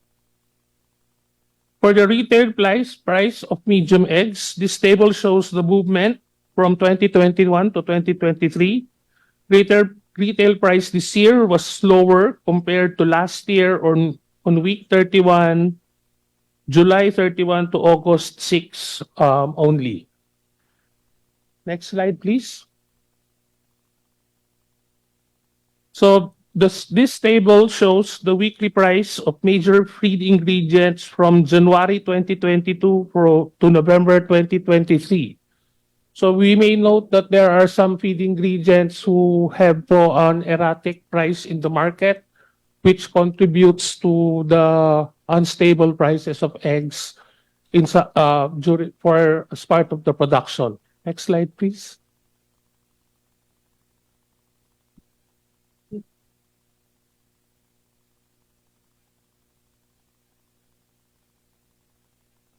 That is all, Mr. Chair. Thank you po. Okay, thank you. Director Paul, the cost driver in particular is what? Sa layers? Sir, yung feeds pa rin po. Yung Opo. As reported po from the last price and volume watch meeting namin, it was attributed for every 6 peso and 1 centavo na cost to produce. 3 pesos and 56 centavos is attributed to the cost of the feeds. So medyo mataas po talaga. It's more than half. So comparative last year, mas malaki. Mas malaki pa po last year kasi may spikes po ng So from the spike last year, medyo ito na yon. We've leveled to this price already. Yes po. May we of course hear from the President of the Philippine Egg Board, Mr. Francis Uyehara. Would you like to comment on the observations or would you like to add anything else? Hello. Good afternoon, Mr. Chair, and to all the committees. Good afternoon. Now, yung last presentation was based on the life cycle, no? Based on their computation doon sa dating po arrival po ng parent stock. Unfortunately, in reality, marami pong factors na nag-affect doon sa expected volume or quantity ng production po natin. I believe that the reason why we're here because tumataas nga po yung presyo ng itlog, no? So mag-direct to the point na po ako, no? The reason kung bakit tumataas po ang presyo ng itlog right now is because of the drop in the volume of the quantity of layer birds for the past months, because this is not the reason is not because of the cost. It is because of number one, the outbreak of bird flu. No, for the past year and the past months. Unfortunately, with bird flu kasi, ang recovery po is not less than 1 year. So pag ang farm tinamaan po ng bird flu now, ang recovery po niyan more or less mga 1 year. More than 1 year. Aside from the bird flu local is yung bird flu po in Europe, the primary sources of parent stock. Also, if you would remember, mid this year, during summer, April, May, or June, below cost po ang prices of eggs. Because of that, a lot of the farmers, layer farmers, nagbawas po sila ng kanilang layer birds because of the uncertainty. Kasi nga, lugi. Also, the fear of bird flu. Pag tinamaan po kasi kayo ng bird flu, isang manok lang po yung tamaan dyan na confirm, lahat po yan papatayin na. So, all those reasons, nagsama-sama po siya that resulted right now na yun po yung deficit sa supply po natin ng layer birds na translated po siya sa table eggs. Just for out of curiosity, anong intervention ang ini-expect ninyo from the Department of Agriculture para yung ma-reduce yung understandable talaga namang walang susugal, di ba? But what should be some of the interventions para we could at least catch up dun sa production natin? In reality, Mr. Chair, humahabol na po ang ating supply. April, May, June, below cost po. Because of that, marami pong huminto. Because of that, nagkulang po yung supply that resulted na dahan-dahan tumaas na po ang prices of eggs. So, August, September, October, tumaas po ang presyo ng itlog. Because of that, marami pong na-attract na mga layer farmers na magdagdag na. So, yung pagdadagdag po ng supply happened already 2 months, 3 months ago. Kaya lang po, 3 months ago or maybe 4 months ago, pag naglagay po kayo ng manok, meron pong lead time yan na mga 4 to 6 months. So right now, I could confidently say for the past month, November, for the past 6 weeks, ang farm gate prices po natin is stable already. Hindi na po siya dire-diretsong umakyat unlike yung previous months. November until now, nag-stabilize na po ang presyo ng farm gate prices. Well, in fact, yung iba nagbabawas na po. This week, nagbawas na po sila ng presyo paunti-unti because, number one, dumami na po yung supply currently ngayon in preparation for the holidays. And another reason is, based on our observation lang po, is medyo bumaba po yung demand ngayon December. Bumaba po ang demand December unlike the previous months. Thank you very much, sir. Briefly, sir, Jason Kainglet from Sinag. Just conferring with Director Paul. Actually, just to follow up what Francis said, siguro in fairness, nung pumasok si Yusek DV and then si Sec Laurel, talagang may renewed confidence ang industry. And since day one, kausap namin both si Yusek DV and Sec Laurel. And pag kasi ang local industry encouraged, maganda yung right now, partnership namin with Yusek DV and Sec Laurel. Talagang maganda yung encourage ang mga farm. So tuloy-tuloy. Ang kinakatakot nga natin, by first quarter, baka dahil sa maraming nagpo-produce, bumagsak ulit ang presyo. So it's a boom bust cycle. Pero ngayon, safe to say, may confidence ang industry and alam naman ni Yusek DV and Sec Laurel na we are giving them all the support they needed sa panahon ito. Yun lang, thank you. Yes, thank you. Jason, baka later you could enumerate to us yung interventions na po pwedeng magawa rin ng agency. Ito lang, ang immediate, kung yung sana yung indemnification maging institutional, hindi kinukuha sa QRF kasi ang naging problema sa baboy, sa ASF, and AI sa mga poultry raisers, nagtatago ng ng mga patay, nagtatago ng kung sakaling tamaan sila because hindi sila indemnified. So, imbis na walang makuha, ibebenta yung may sakit, lalo tayong nagkakaproblema. So, right now, we are discussing these things with the new leadership ng DA. Sana automatic at institutional yung indemnification para walang takot ang hog raisers and poultry raisers kung tamaan sila ng ASF and the AI. Thank you. Thank you very much, Sir Jason. In addition to that, yes, Mr. Chair, the department is now looking for areas where we can plant corn. Kasi ang pinaka-basic kasi sa feeds natin eh. So, pag may mga areas kayo po, just submit it to us so we can look at the area for corn plantation. Thank you. Thank you very much, Chair SecDB. Very short. Actually, the area of plant where we will plant corn, marami naman lalo na sa amin sa Mindanao. Ang problema is, will the prices be stable? Because I will be gambling in telling my people you plant corn. But there has to be a farm gate price. Kasi takot din sila magtanim Baka pag marami masyado, babagsak presyo, talo sila. Kasi pag corn, marami kami sa Mindanao, Mr. Chair. Yes, can I get a brief reaction? Mr. Chair, what we're doing now is we are meeting the feed millers, saka yung mga processors, para we can connect them directly to the farmers. Para impression nila medyo hindi na makikinabang yung mga traders. Yes. Yeah. Sige, okay. So anyway, Yusek DV, can you furnish us a copy of your master plan dun sa production natin ng corn? Yes, Baka meron kayong study from the agency. Yeah, we'll do that, Mr. Chair. Sige po, please. Thank you. So at this point, we will now open the floor for questions.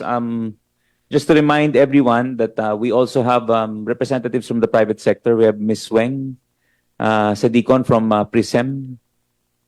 We have Admin Bioko from NFA.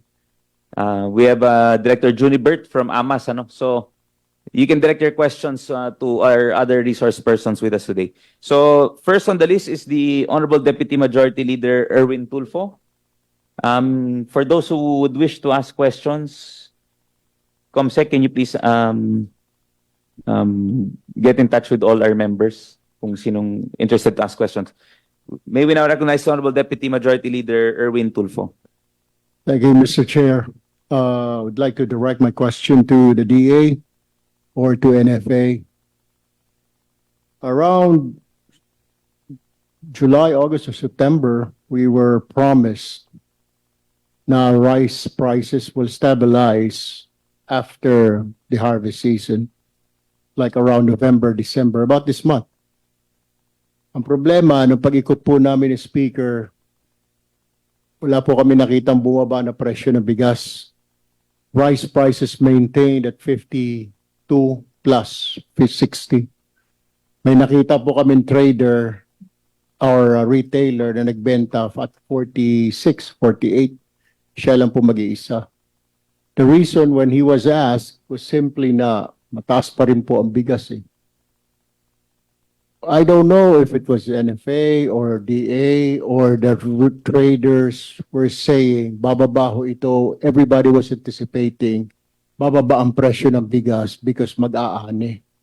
Whatever happened to that Department of Agriculture or NFA doon sa promise na bababa, and people were waiting.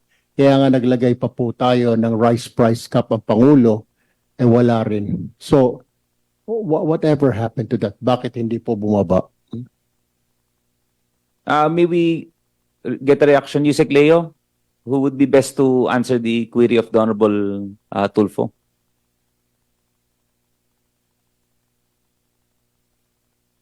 Admin Rod? Mr. Chair, yes, for NFA. No? Actually, we expected July, August, September to be the season, the lean season. No? And traditionally, prices go up during that period. Normally, we harvest about a little over 8 million tons of palay in the first half. And at that time, I think the PSA report was a little higher. And that could provide us about 4 or 5 months of consumption. No? But the next harvest season is 7 months away. So there's always that supply gap, no, which is addressed by importation. Now, as a country, the whole year, we produce normally 10 months of consumption, and we normally import about 2.5 months of rice to cover that shortfall in local production.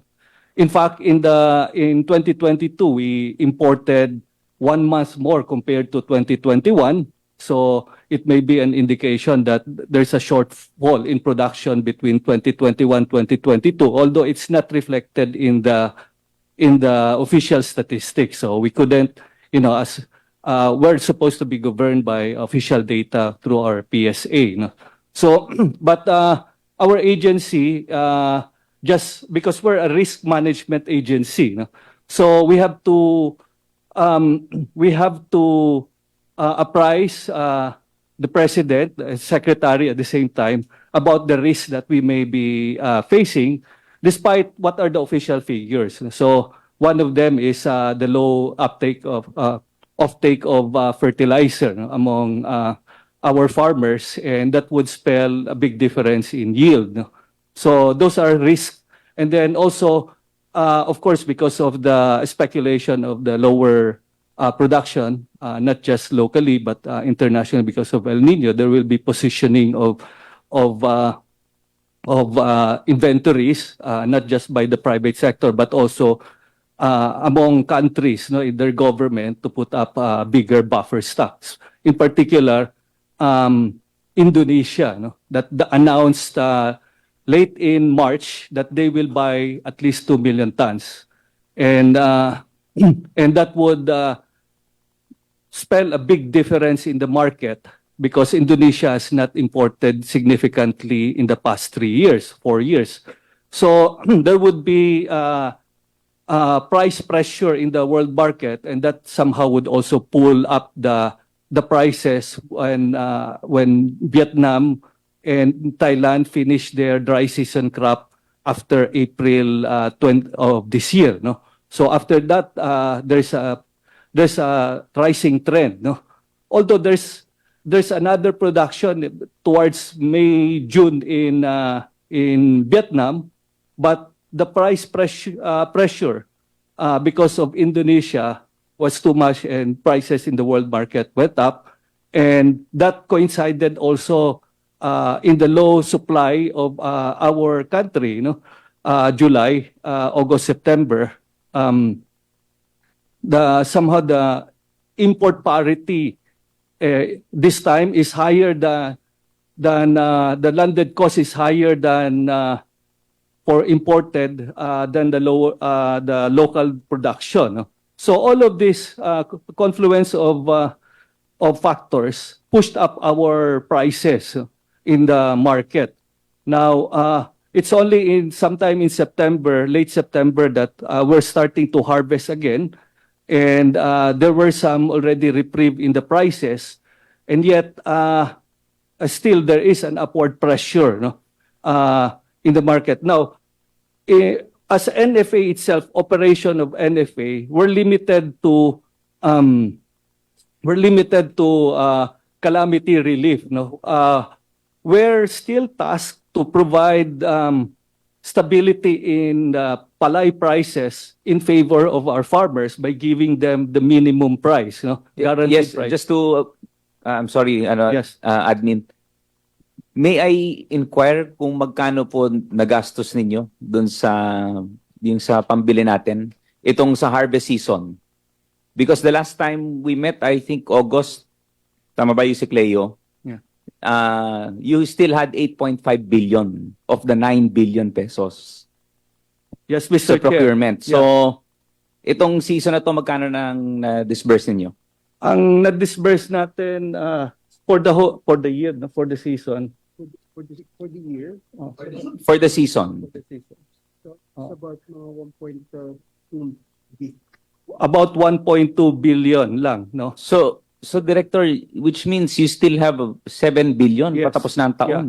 Yeah. Hindi nyo nagamit. Well, ang problema kasi natin sa NFA, we're setting a guaranteed floor price for our farmers. And that is also our ceiling buying price, no? So when there's a price pressure, kung mataas yung sa labas, there's no chance talaga for us to buy, no?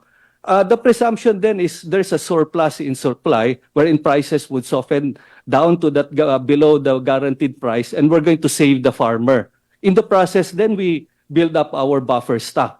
But then if prices are very high outside, then there's no chance unless that we will chase after the price.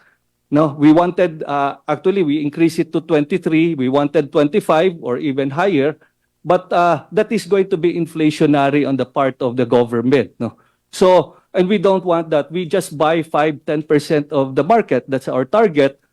Yet, it will influence the 90-95% of the market, which we do not want also. So, as presided by the President in our last NFA Council meeting, they would not allow that us to chase after the price.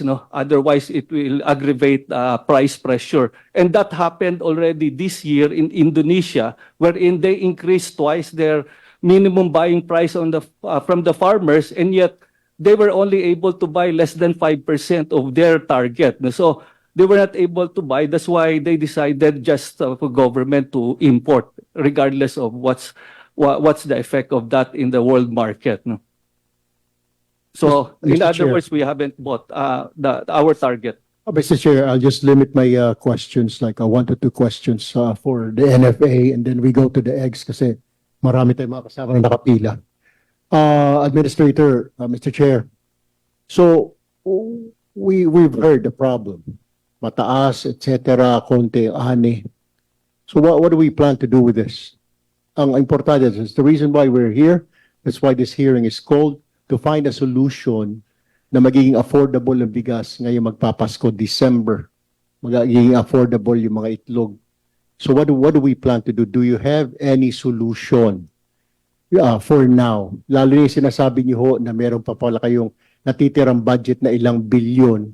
Hindi ba pwedeng gamitin yung pambili to ease up itong walang respite sa presyo ng bigas? Can we do something about it? That's what our people would want to hear. Ang gusto lang nila marinig sa Kongreso, sa committee na ito, bababa ang presyo ng bigas. Can we do that? Yes, Mr. Chair, Your Honor.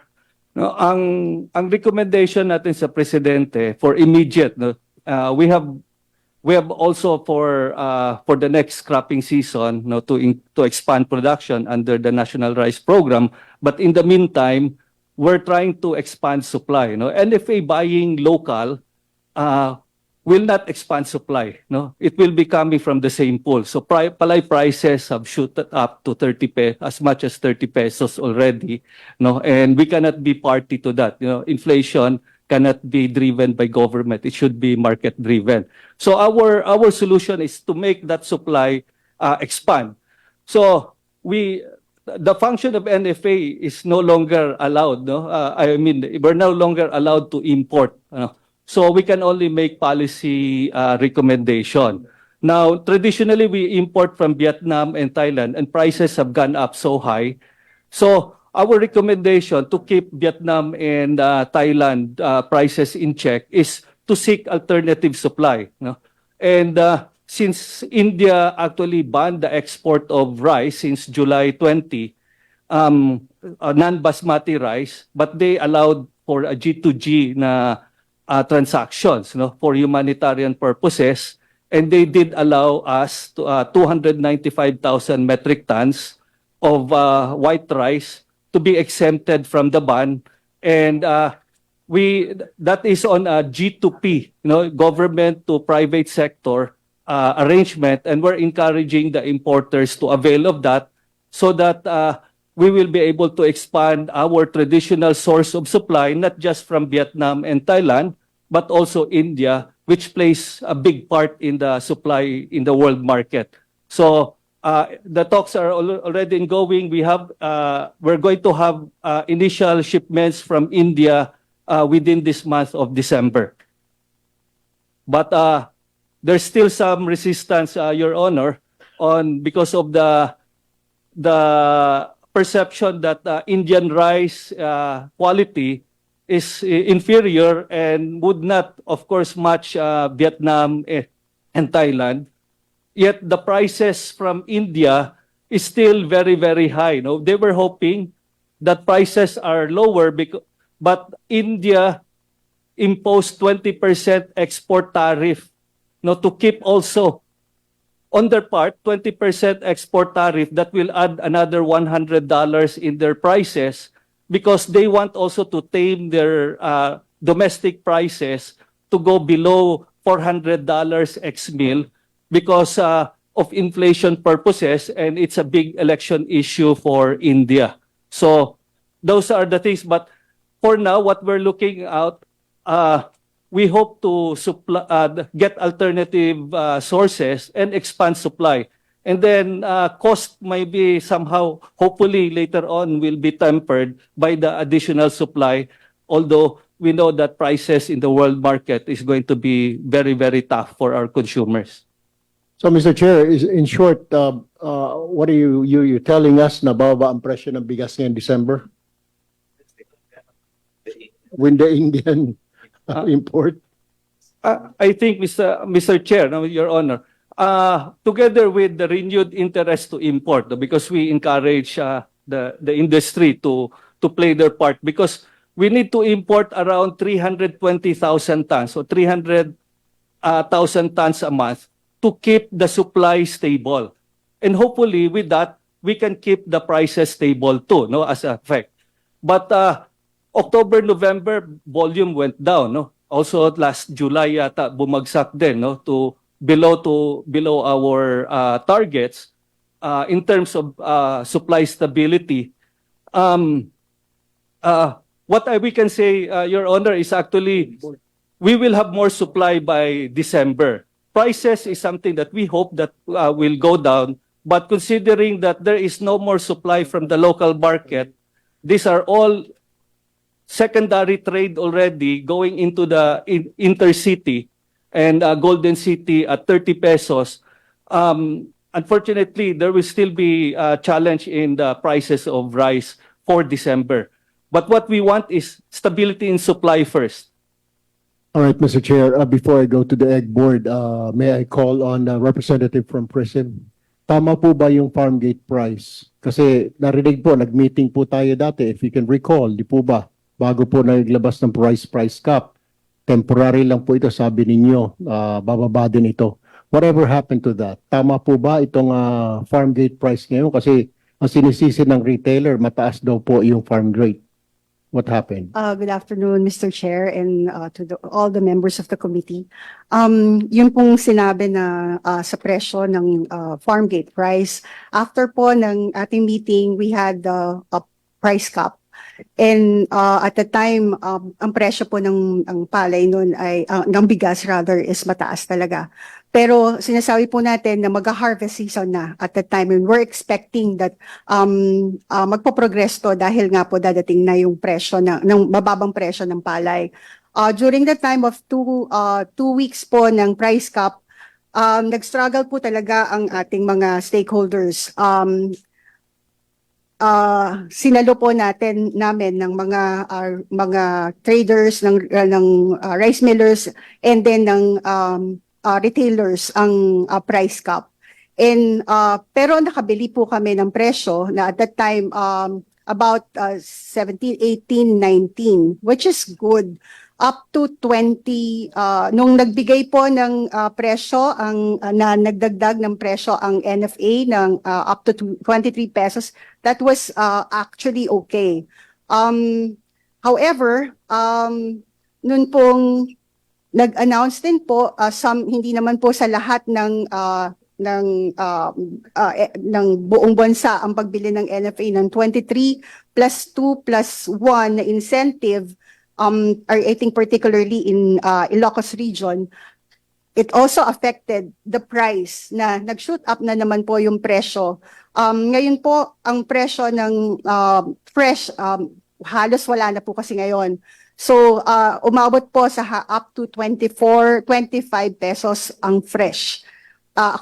Depende na po sa klase. Pero sa ngayon po, halos wala na, hindi na nagmamatter kung premium siya or rumble, because ang ano lang po natin is makakuha ng supply. Tama po yung mga binanggit na kanina, that 30 pesos na ang presyo ng palay sa dry. At wala na po halos na mabili. And that is the reason why po kung bakit mataas yung presyo ng ating supposedly nung ating lift po tayo ng ban after that, pero yun nga po, nag-shoot up na naman yung mga presyo. It's because of that. And konti pa lang din po yung mga nagdadatingan na imported rice, which actually affected yun pong presyo natin dahil po sa supply. Konti ang supply natin. All right, thank you, Mr. Chair. I have one last question para sa Egg Board naman. Ano solusyon na nakikita niyo rito? Because 10 piso yung isang itlog, nag-ikot po kayo sa farmers, yung large, yung medium, 9, yung small, 850. Last year lang ho, nasa 6-7 lang ho yun. Bakit biglang sumirit na ng sumirit? Can we do something about it? Lalo ho magpapasko, marami pong gumagamit ng itlog. Halos, tsaka Pilipino, alternative gayon. Yung alternative is itlog yung ulam sa umaga ho. Wala na ho yung mga tuyo. Itlog, kaso mo, napakamahal na. Can we do something about this so para mapababa ito mong itlog? Sir, first of all, Ang kagandahan po sa layer industry, unlike sa broiler and sa swine, pinaka-resilient po ang layer industry. Mabilis pong mag-adapt or mag-correct yung industry. Like ngayon, sabi ko nga kanina, confident po kami na tumataas na po yung supply. Tumataas na po yung currently tumataas na po yung number of birds ngayon. Hanggang next year, actually ang worry nga po namin by next year may oversupply na po eh. Mabilis po ang reaction po sa layer industry, sir, no. Pero to help the industry, para sa amin po, no, if we could fast track po yung processing po natin noong importation or yung availability po ng bird flu vaccine, malaki po yung peace of mind na ibibigay po ito sa mga farmers at makakapag full load na po in terms of capacity ang ating mga farmers, no. Marami pong problema pero tingin ko po isa-isa po we could start po. Ang major po kasi dito for us sa association namin is yung issue po sa bird flu. Yes, so thank you, Honorable Deputy Majority Leader. Ria. Kong Joey, Chair Joey Salceda. Isa lang. Pwede bang gamitin yung 35% para sa fertilizer discount cards for farmers? Yung tariffs. Imbis na RFFA mga cash pinamimigay na That is up to Congress, Mr. Chair. Yeah. yung nasa batas hindi pwede? Yung sa batas ang nakalagay lang doon seeds, mechanization. So we have to change it. Then the Yung okay na sir kasi excess magagalit sa tariff. si Ria. Okay na Yeah. sir. So hindi pwede. Yung PL480, pwede ba natin tanggapin yon as accept it as grains rather than as selling it on the world market? Actually, the PL480, there's also a fertilizer part component. We can use that. Component. So are we accepting the grains delivery? Wala na ho yatang PL480. Meron nakalagay doon sa recent na binigay ng US. Then we can avail. Kasi hindi nyo kasi nasa treasury. Ito kasi BS math to you should have a structural approach to the role of NFA. Sir? BS math Ateneo to si Buko and Buko. Sir? Di ba you should mukhang kailangan ng structural buffer? Actually, Your Honor, Mr. Chair, we're putting in major changes sa NFA before any changes sa RTL. No? But that will not change. Yeah. The way the prices are moving, you need structural buffer. Yes. Not the tactical buffer that you're trying to promote. Yeah. Sa ngayon, from the local, definitely we cannot expand supply. In fact, we're going to exacerbate prices when we buy local because we don't make it available for immediate use. No? So it's going to accelerate prices. No? So it's difficult. No? It's a difficult situation. So sa ngayon, our only option is external. No? We're limited by RTL.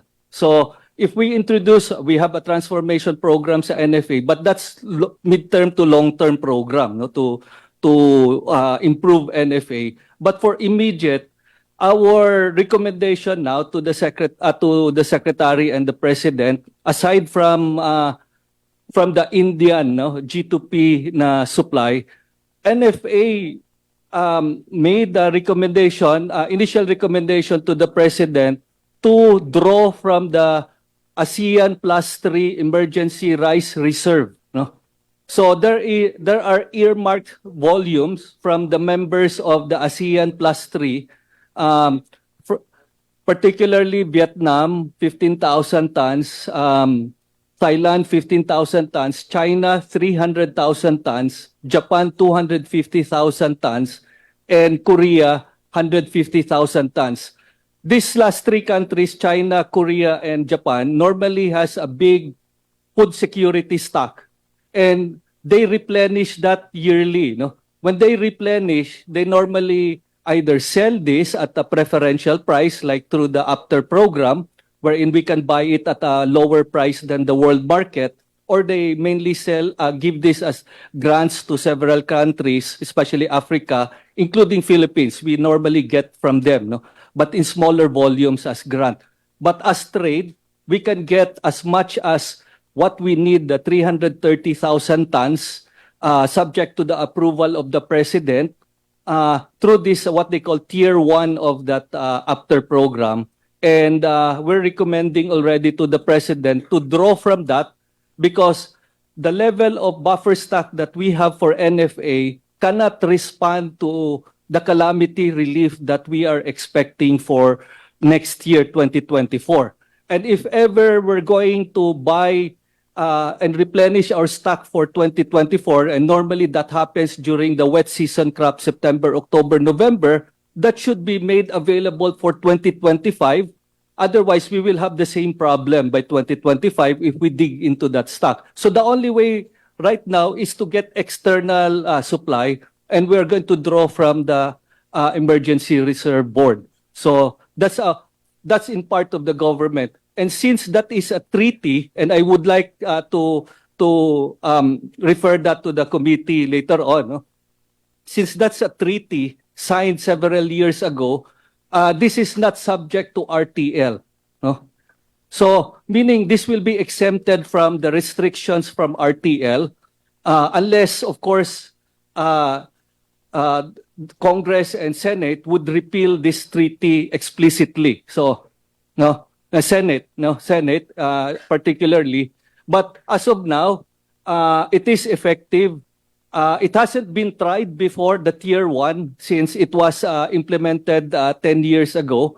But we will make that a serious try. We had already preliminary discussions with the Secretariat of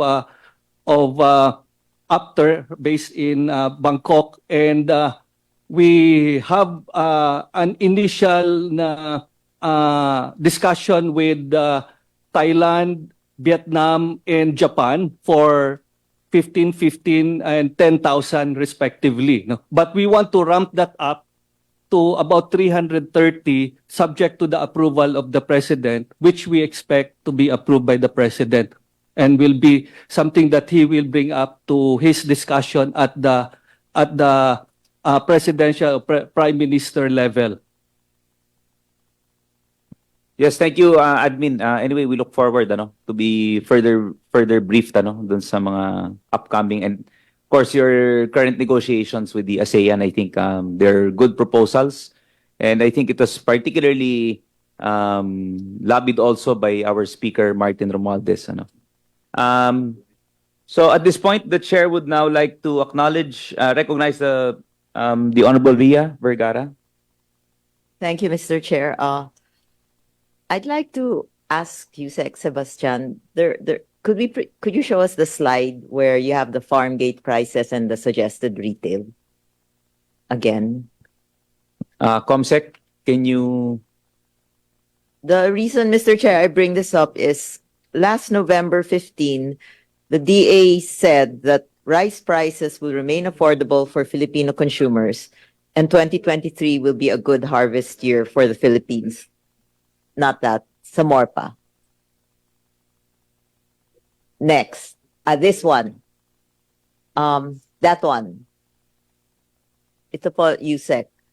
In the press release of the DA to the Office of the President, the computation is different from what you're presenting to us.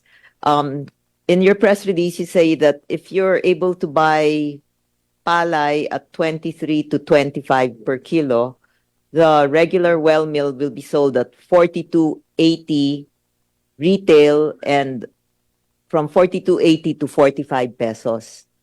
Samantalang here, yung 22 nyo, sinasabi nyo estimated retail is 48 to 51. In Nueva Ecija po, our rule of thumb is it's ×2. The farm gate ×2, that's the retail. So if it's 22, lalabas siya 44. which is what was the press release you gave to the Office of the President. So I guess my question is, the President makes decisions. I mean, the proposal of the NFA is, I think, very good, and I'm wondering why we're just discussing it now, why it wasn't done even last September so that we have already that affordable rice today. Why is it something that will be presented to the President when, as the Speaker and Kong Tulfo and Chair and Verga said already, they've gone around and tumataas ang presyo ng bigas. So ang tanong ko po is, bakit po iba ang datos na pinapakita nyo sa amin at iba rin ang press release nyo pag sa opisina ng Pangulo? Parehas lang yun, ma'am. Kasi tingnan nyo to, this is fresh. Preso yan.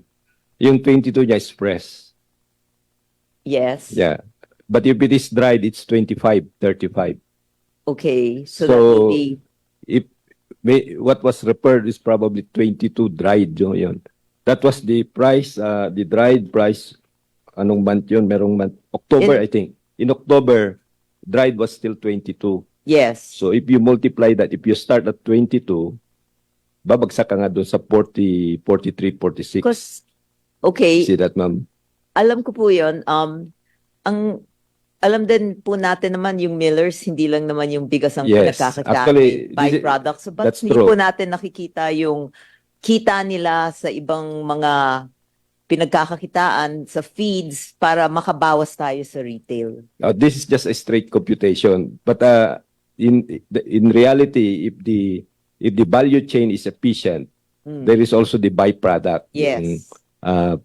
Yung The feeds, darak, yung darak. darak. Then the rice rice hull. Yes. The rice hull that can also be used for power generation.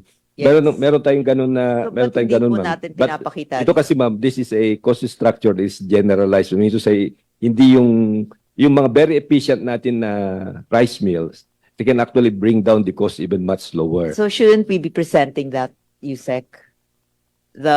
I mean, we want to see the real... This one was done by Peel Rice, hindi ito yung at table lang. Medyo they did some survey and this is more or less the average. So you do not have here the most efficient. But the more efficient rice mills, yung nakita ko, ma'am, the rice straw and rice hull, they use it to generate electricity. And their electric bill is 5 pesos per kilowatt hour. Yes. So that means I understand yung that. value chain nila paakyat. So yung pinapakita natin dito na 41 can actually go up to 40. Yung wholesale price. Yung 41 na yun, nagiging 38 lang siya. 39. So, yun po ang pakita natin.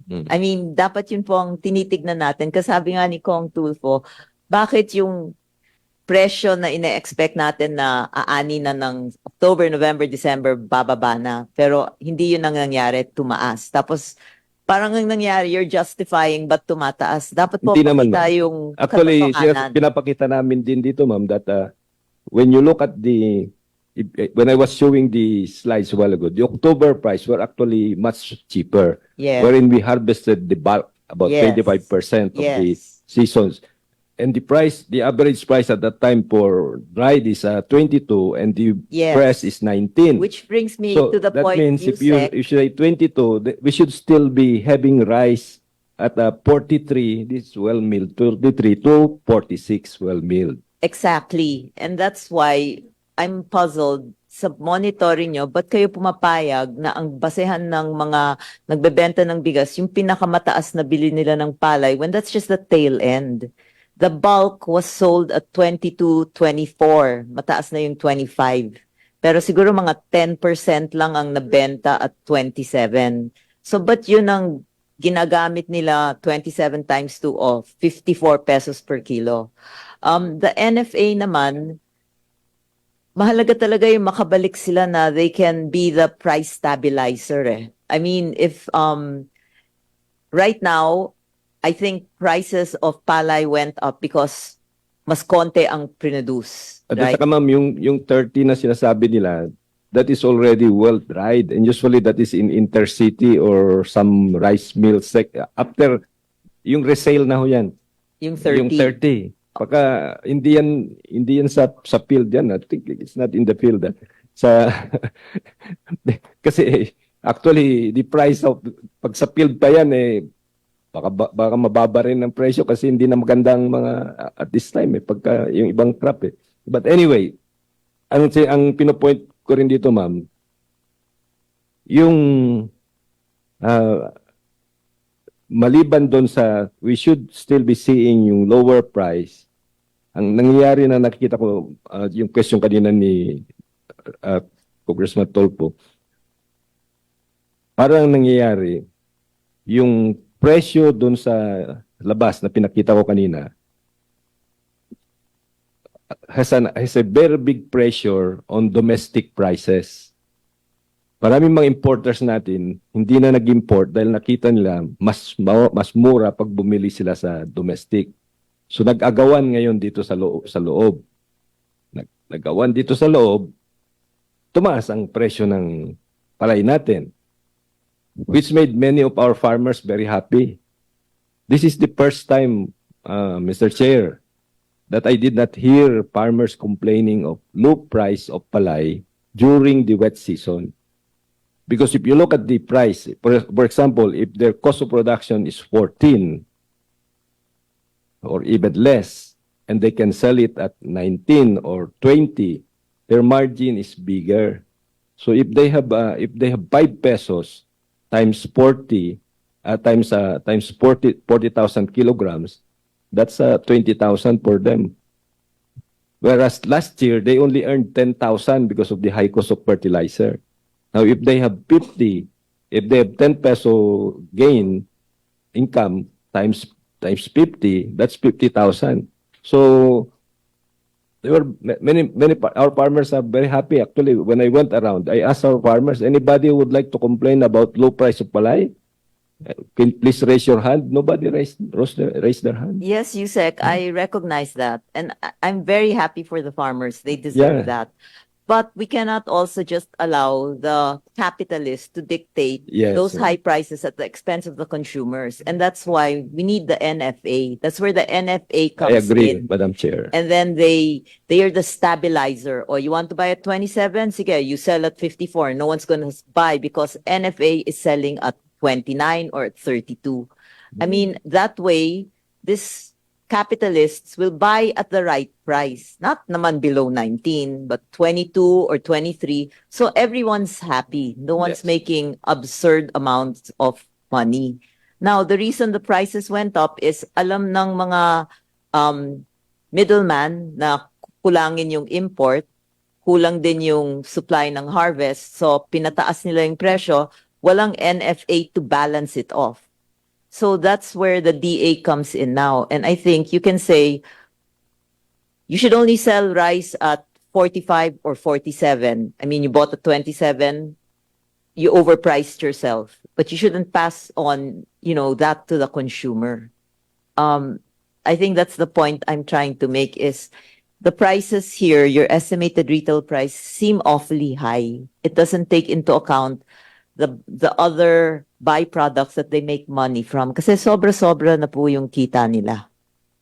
That's just the point I'd like to make. So I'd just like to see an estimated cost from palay that includes the byproducts of the milling process so that we see the actual profits that go to them and how much they should be really selling without losing money. Could we request that, Mr. Chair? We will do that, Madam Chair. Mr. Chair. Madam Yes. Thank you, Kongria. Yes. Yes. Please proceed, Kongria. To be followed by the Honorable Jose Alvarez. Yeah. Thank you, Yusek Sebastian. Mr. Chair, I'd just like to ask, I've been reading a lot and there are moves that they're saying that eggs should be sold by weight instead of by piece. Is this something the DA is looking at? Or I read it in the by weight. Yes. Yes, Mr. Francis Uyehera. Yes po. Regarding the idea of selling eggs by the kilo, matagal na po siyang sinuggest, matagal na po siyang pinag-uusapan sa industry, Unfortunately, hindi po siya nag-move, hindi po siya nagpro-progress because of certain reasons. marami pong variables na hindi po masagot. Like for example, if you're going to weigh the eggs, kasama po ba yung packaging po nito? And when we talk about the packaging, iba po yung packaging ng farm, iba po yung packaging po noong, well, the viajeros, and also iba rin po ang packaging noong mga retailers natin. So, if you're going to sell eggs by the kilo, minimum of 3 times, maybe 4 times na titimbangin yung itlog. Unlike fruits, like yung banana or yung saging, kahit 10 beses natin kiluhin yung saging, saging pa rin po yan. Unfortunately, with the eggs, the more handling, the more chances of breakage. And before po, mabenta po ito sa consumers, marami na pong nabasag. That is just one. Also, yung consistency po nung timbang din po is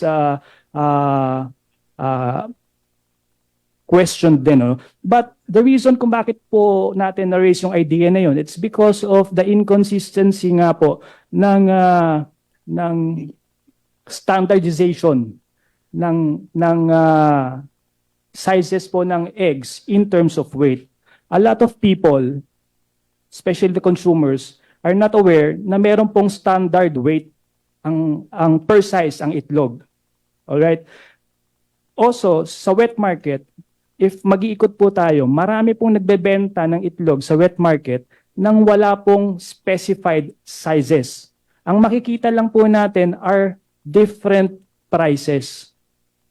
So anong problema po dito? Ang problema po dito, like example, yung isang client namin ang binenta po niya doon sa retailer, isang size lang po ng itlog. Pagdating po doon sa pwesto, 3 na po yung presyo.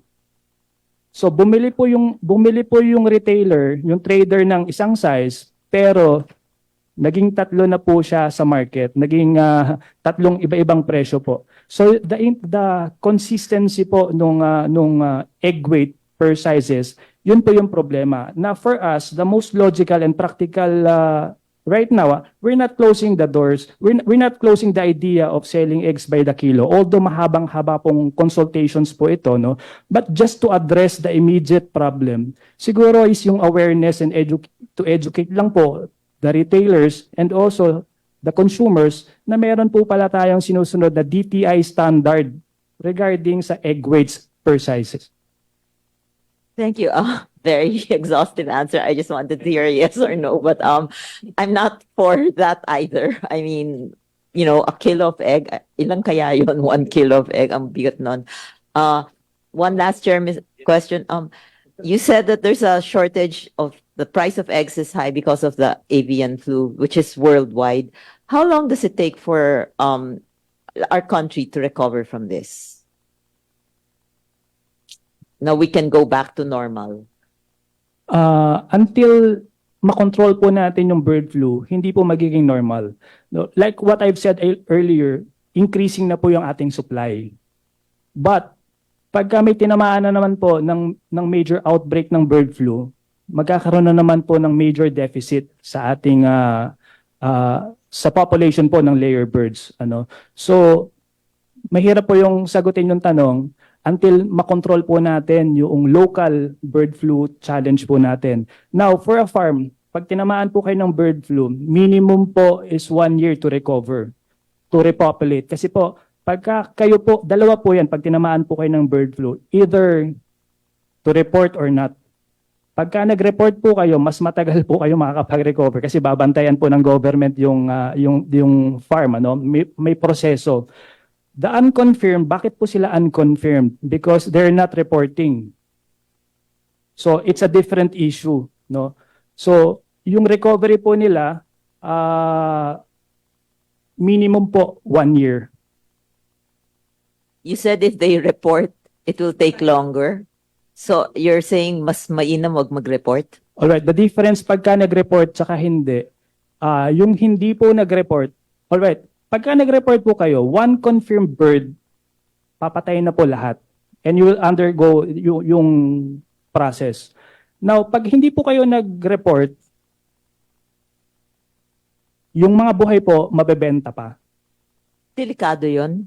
Yes. Yes, So dapat- we are not recommending that, we are not tolerating that, but kaya nga po kumalat. Tama po si Direk.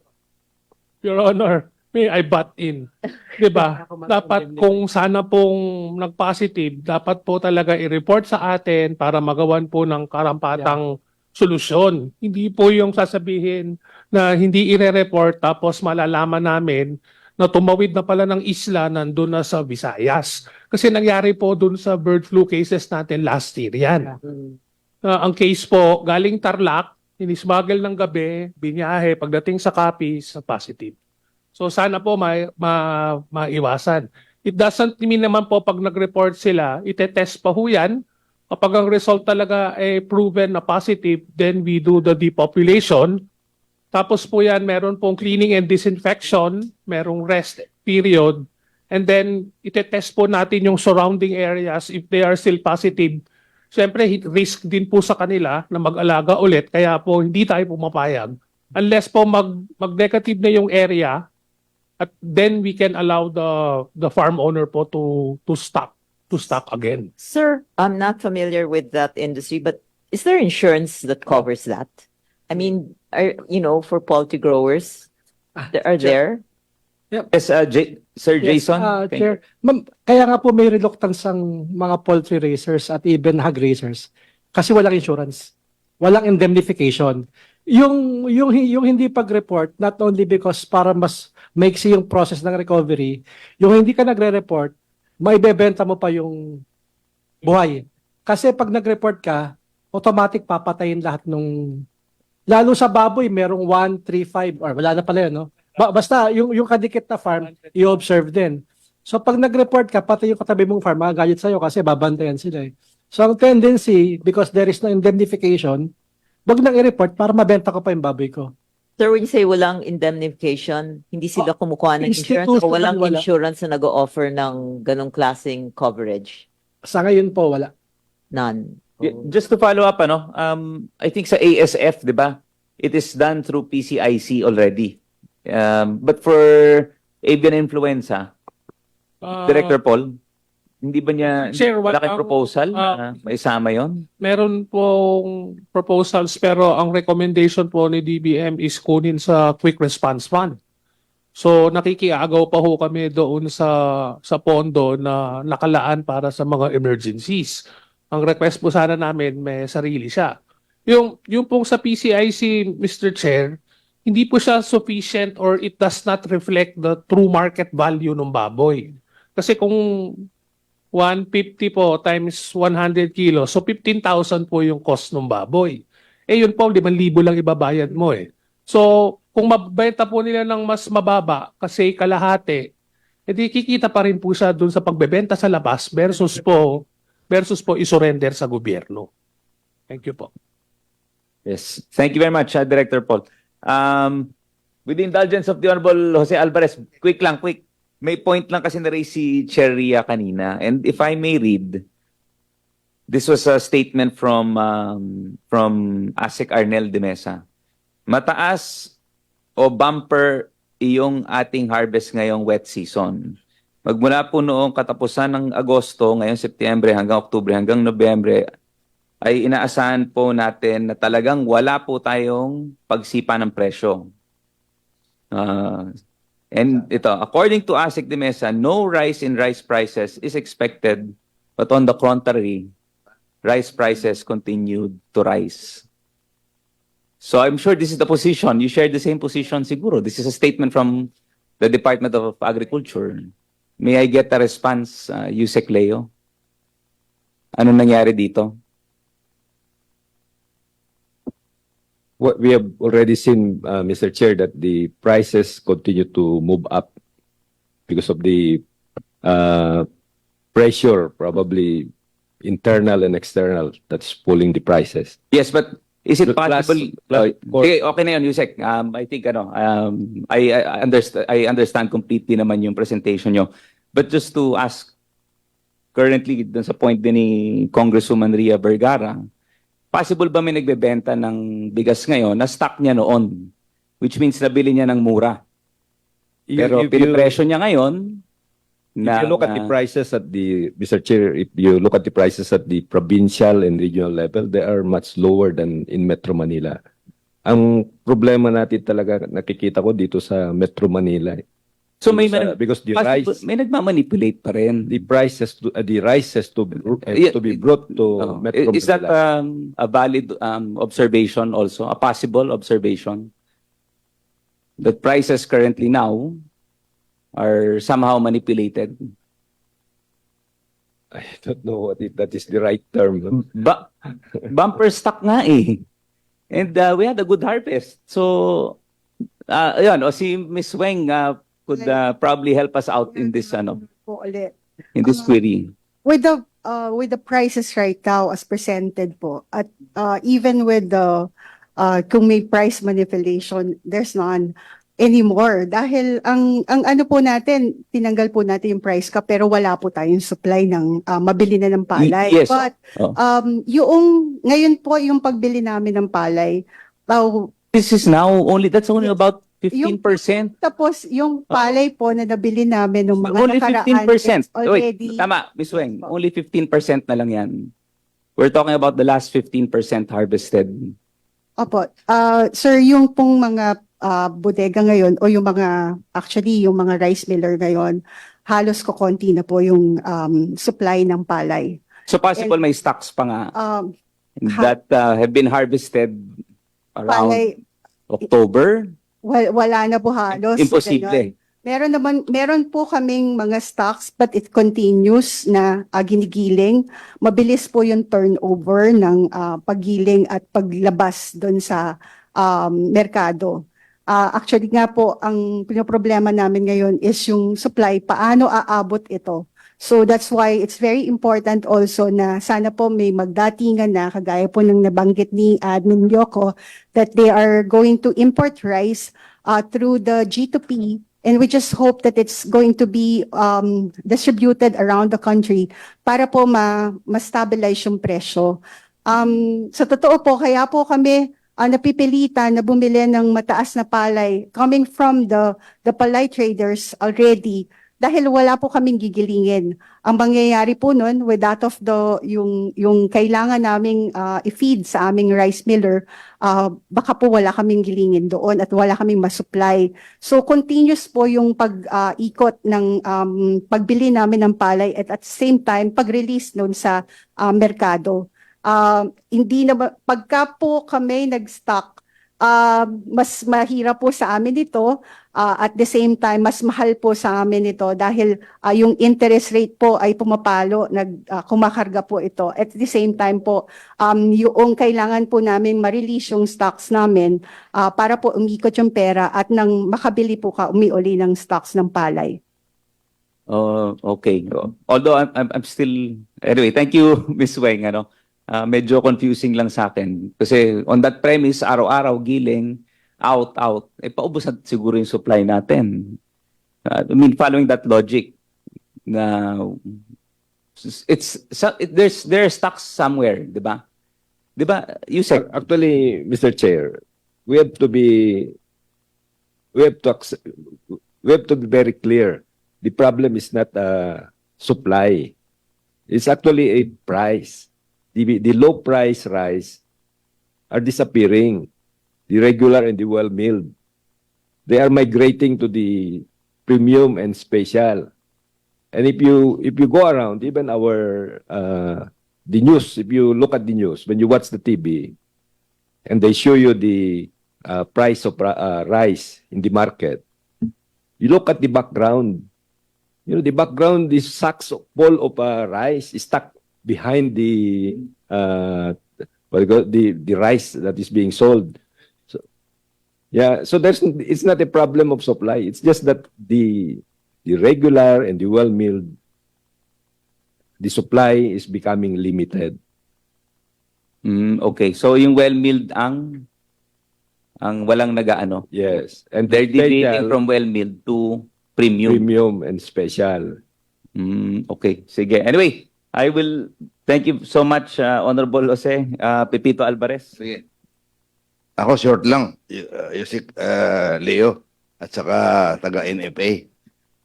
Watching your presentation, okay naman po lahat yung sinasabi nyo. Kaya lang, siyempre, nababahala kami, pataas ng presyo. Tama ka, Metro Manila. Palawan, tumataas na rin. Musunod dito. Bakit? Wala masyadong nagtatanim doon. Now, given the verbal assurances from NFA and the verbal information from NFA that they're doing something, then kayo din doon sa mga tables na pinakita ninyo, we practically understand the situation. Ano ba ang garantiya natin?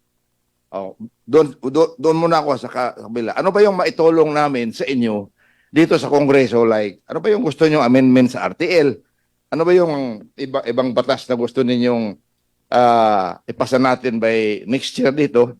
Kasi halos wala na nag-import ng rice dahil natatakot. Kasi nire-raid ni Congressman Tulfo. I'm not being funny, but katotohanan, karamihan sa nakausap kong mga importers, natatakot sila na pagbintangan na nag-hoard. No? So, nandito naman kami.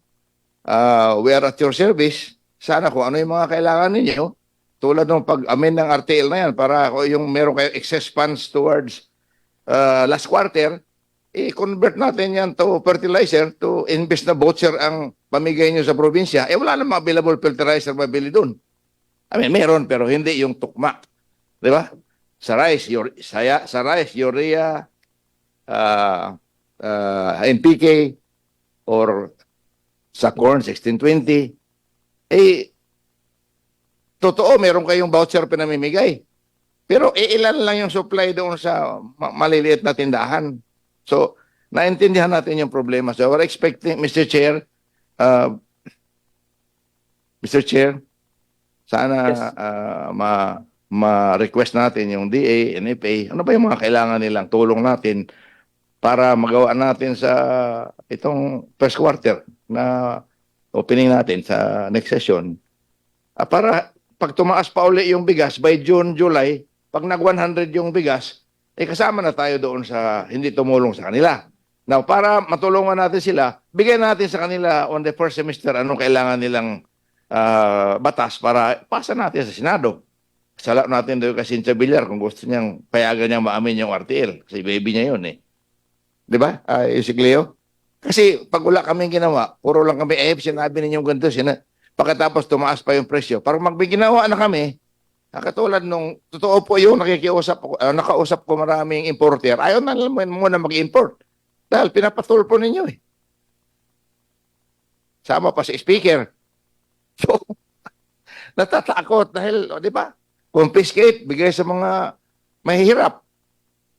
Sana walang ganon mangyayari for next year. Yung si Cleo, kung ikaw yung sa rice industry development, inaasahan namin na after giving you all the tools in order to promote your industry, sana by June, July, hindi na natin asahan na sumubra pa tayo kasi filing na ho namin sa October.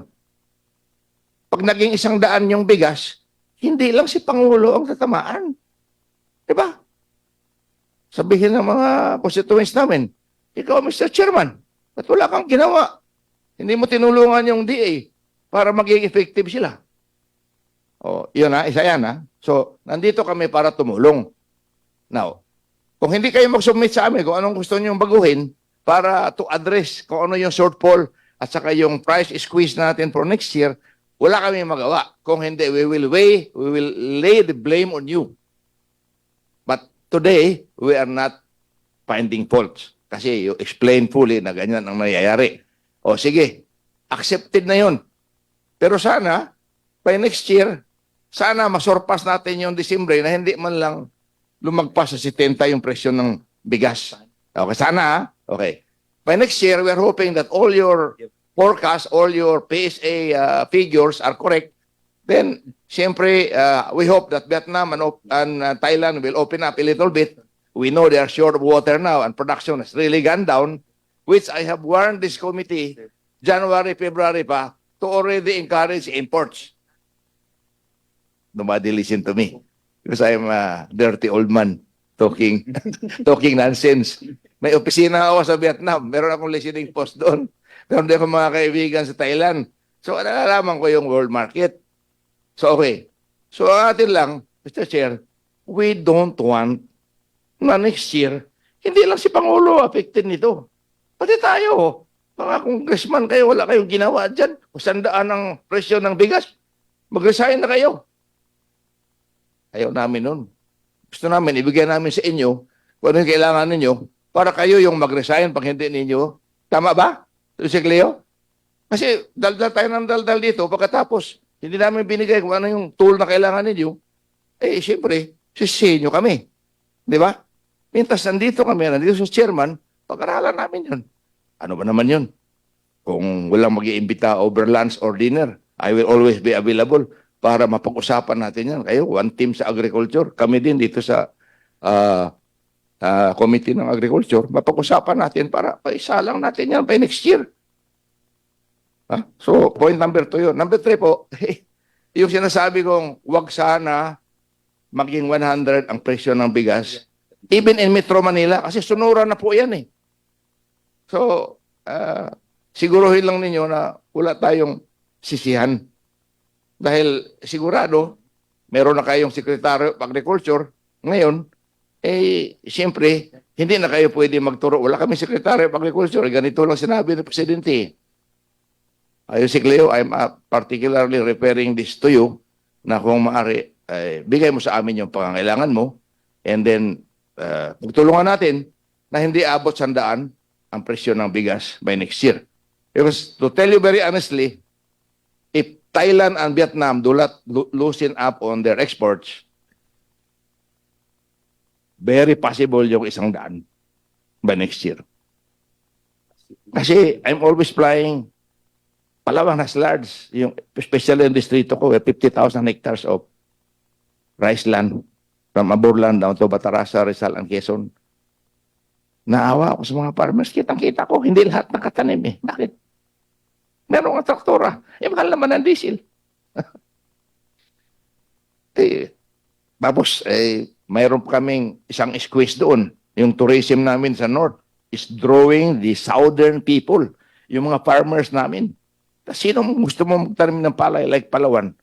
At na-open up ko na kay Admin Gillian, natulungan na yung Palawan ngayon. Kakausapin ko na Secretary Nico na kung maaari, bigyan ng pansin yung 50,000 hectares namin sa Palawan dahil halos walang bagyo doon sa south. And easily, with 2 croppings, we can produce 1 million tons. Ang production namin doon, 60, 70 lang pinakamaganda yung si Cleo. Bakit? Sama-sama na soil namin. Kulang sa fertilization. And imbis na planting rice na magandang distansya, wala akong nakikita ngayon. Very, very siguro, wala pang 10% of the 50,000 hectares in the south are planting the correct way of planting. Sabog lang yung si Cleo, which, alam mo naman ang sabog. Sa sabog doon, maswerte lang makakuha ka ng 50, 60 kabans per hectare na palay. So, lastly, yung area ko sa Palawan na 50,000 hectares, pag-usapan namin ni Admin Gillian, at saka tuloy na ako kay Secretary, sana nandyan ka, si Cleo, pag-usapan natin. Kasi, I can produce with the right inputs, with the right, kasi sabi ko, yung pressure namin sa tourism, ang isang farm worker nung araw, nagsusweldo ngayon ng 800 pesos per day. Anong ginagawa? Patikin-tikin lang ng bangka. Bakit? Dami namin turista sa North. So, anong gagawin natin? We have to solve this problem. I'm talking about my parochial concern. Problem in Palawan dahil I can contribute, the 50,000 hectares in the south, I can contribute 1 million kabans. Sayang. Sayang. So, yun lang, Mr. Chair. Wala naman ako masyadong, basta, wag na nila tayo sisihin after we give them all the tools. Naging 100 pa yung presyo, ay... Chair Alvarez. Yes, ma'am. Siguro po para magtulungan tayo, isa sa kailangan natin gawin, hingan talaga natin sa DBM na taasan ng budget ng agriculture. Wala mang problema. Kaya dapat ka magagaling sa kanila. Kasi kayang talon-talo tayo ng Vietnam, Thailand. Ang taas ng national budget nila for their Department of Agriculture. Tayo, Tama po yun. kulela. Tama po yun. Dapat magbawas sa DPWH, bigay sa DA. Budget. Yeah, Right? Yes, Yusek, you're like, Mr. Chair. you're doing so much with so little resources. Mr. Yes, Chair, can we get a reaction, Yusek Leo? Yeah.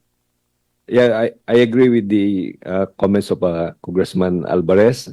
Actually, Palawan has a very big potential. It's among the top 20 provinces when it comes to rice production now, except that it is very far behind Nueva Ecija.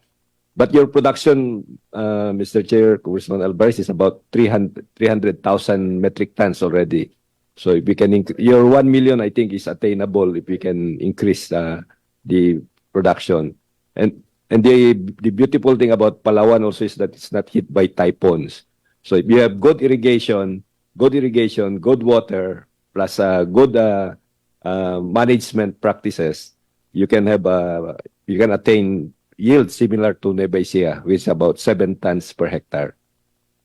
Yeah. Mr. Chair, so lastly, Mr. Chair, pwede ba ikaw na mag-initiate, sama tayo? Yes. Invite all these people for yung small group. Kasi sa malaking nito, pag-separate natin today, wala na bukas. Iba na naman pinag-usapan eh. Kailangan tutukan na natin to. Magtulungan na tayo. Let them give. Mr. Chair, regarding the RTL, I think the secretary has already asked us to provide inputs to the proposed amendments to RTL, and our PRS, Policy Research Group, is already collating. Yeah. And the budget, I think the secretary has also prepared a request for additional budget for infrastructure, especially on the logistics side, dryers, drying facilities, silo warehouses. Yeah. Those kinds of infrastructure that will greatly help our... Are you aware, Yusek Leo, if NIA is one of them? Being pushed for by irrigation, for Mr. irrigation. Chair. Yeah.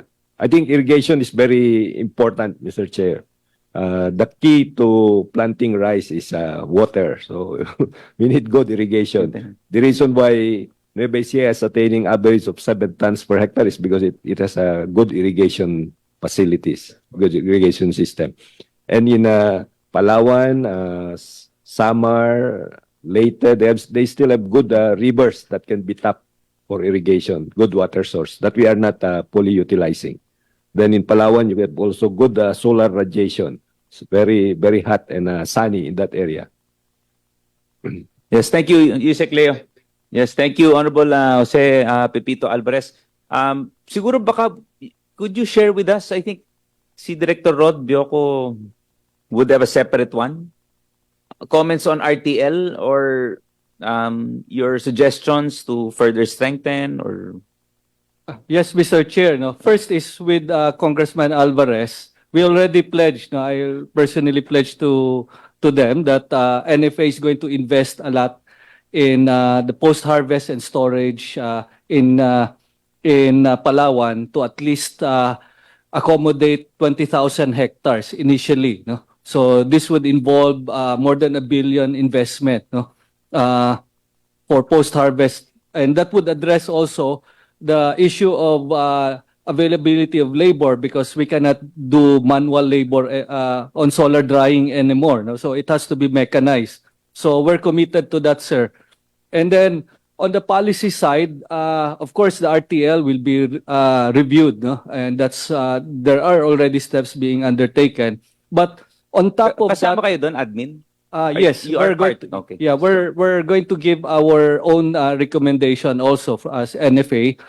But on top of that, we are going to request Congress to amend some provision of 11301 or the 4-Piece Act. No, so we're looking at some of the budgets of 4-Piece and expand it on that rice allowance portion, no, which is about a little over 30 billion.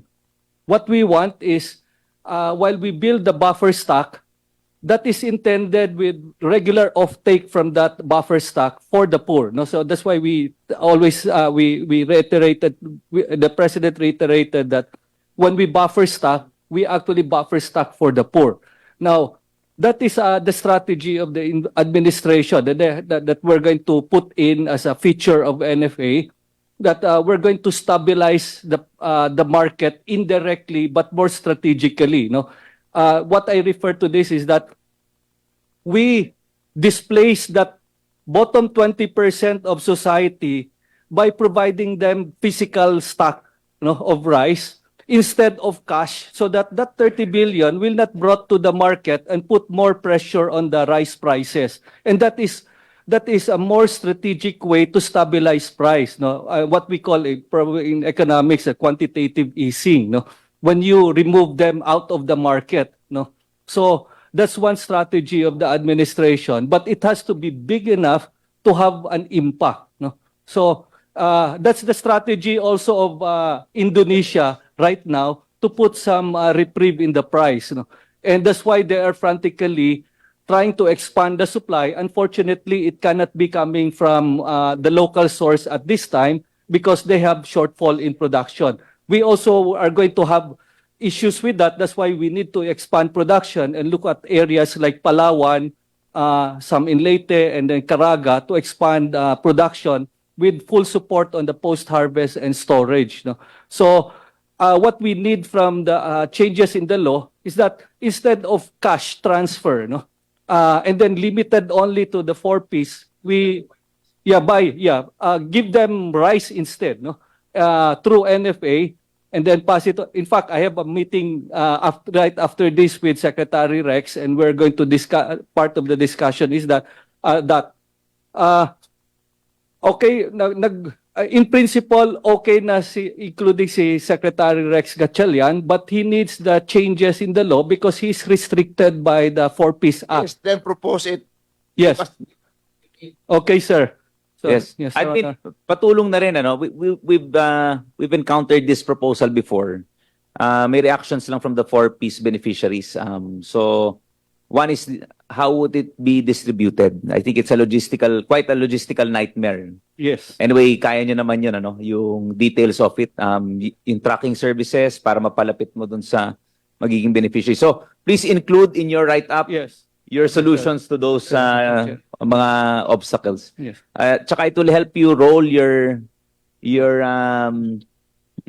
current budget, ano, for procurement. Yes. Diba? Tama. So mas magandang... Just to kuan lang, part of the argument, Mr. Chair, no? Kasi ang sinasabi, it's easier to distribute cash through ATM. Pero wala namang ATM sa bundok eh. So bababa pa rin sila eh. So, so we have to find a way talaga. But this is a really strategic way to put lesser pressure on rice prices by removing them out of the market. So until we're rich enough that we don't, price is not an issue. Rice price is not an issue anymore. No? So, and yes.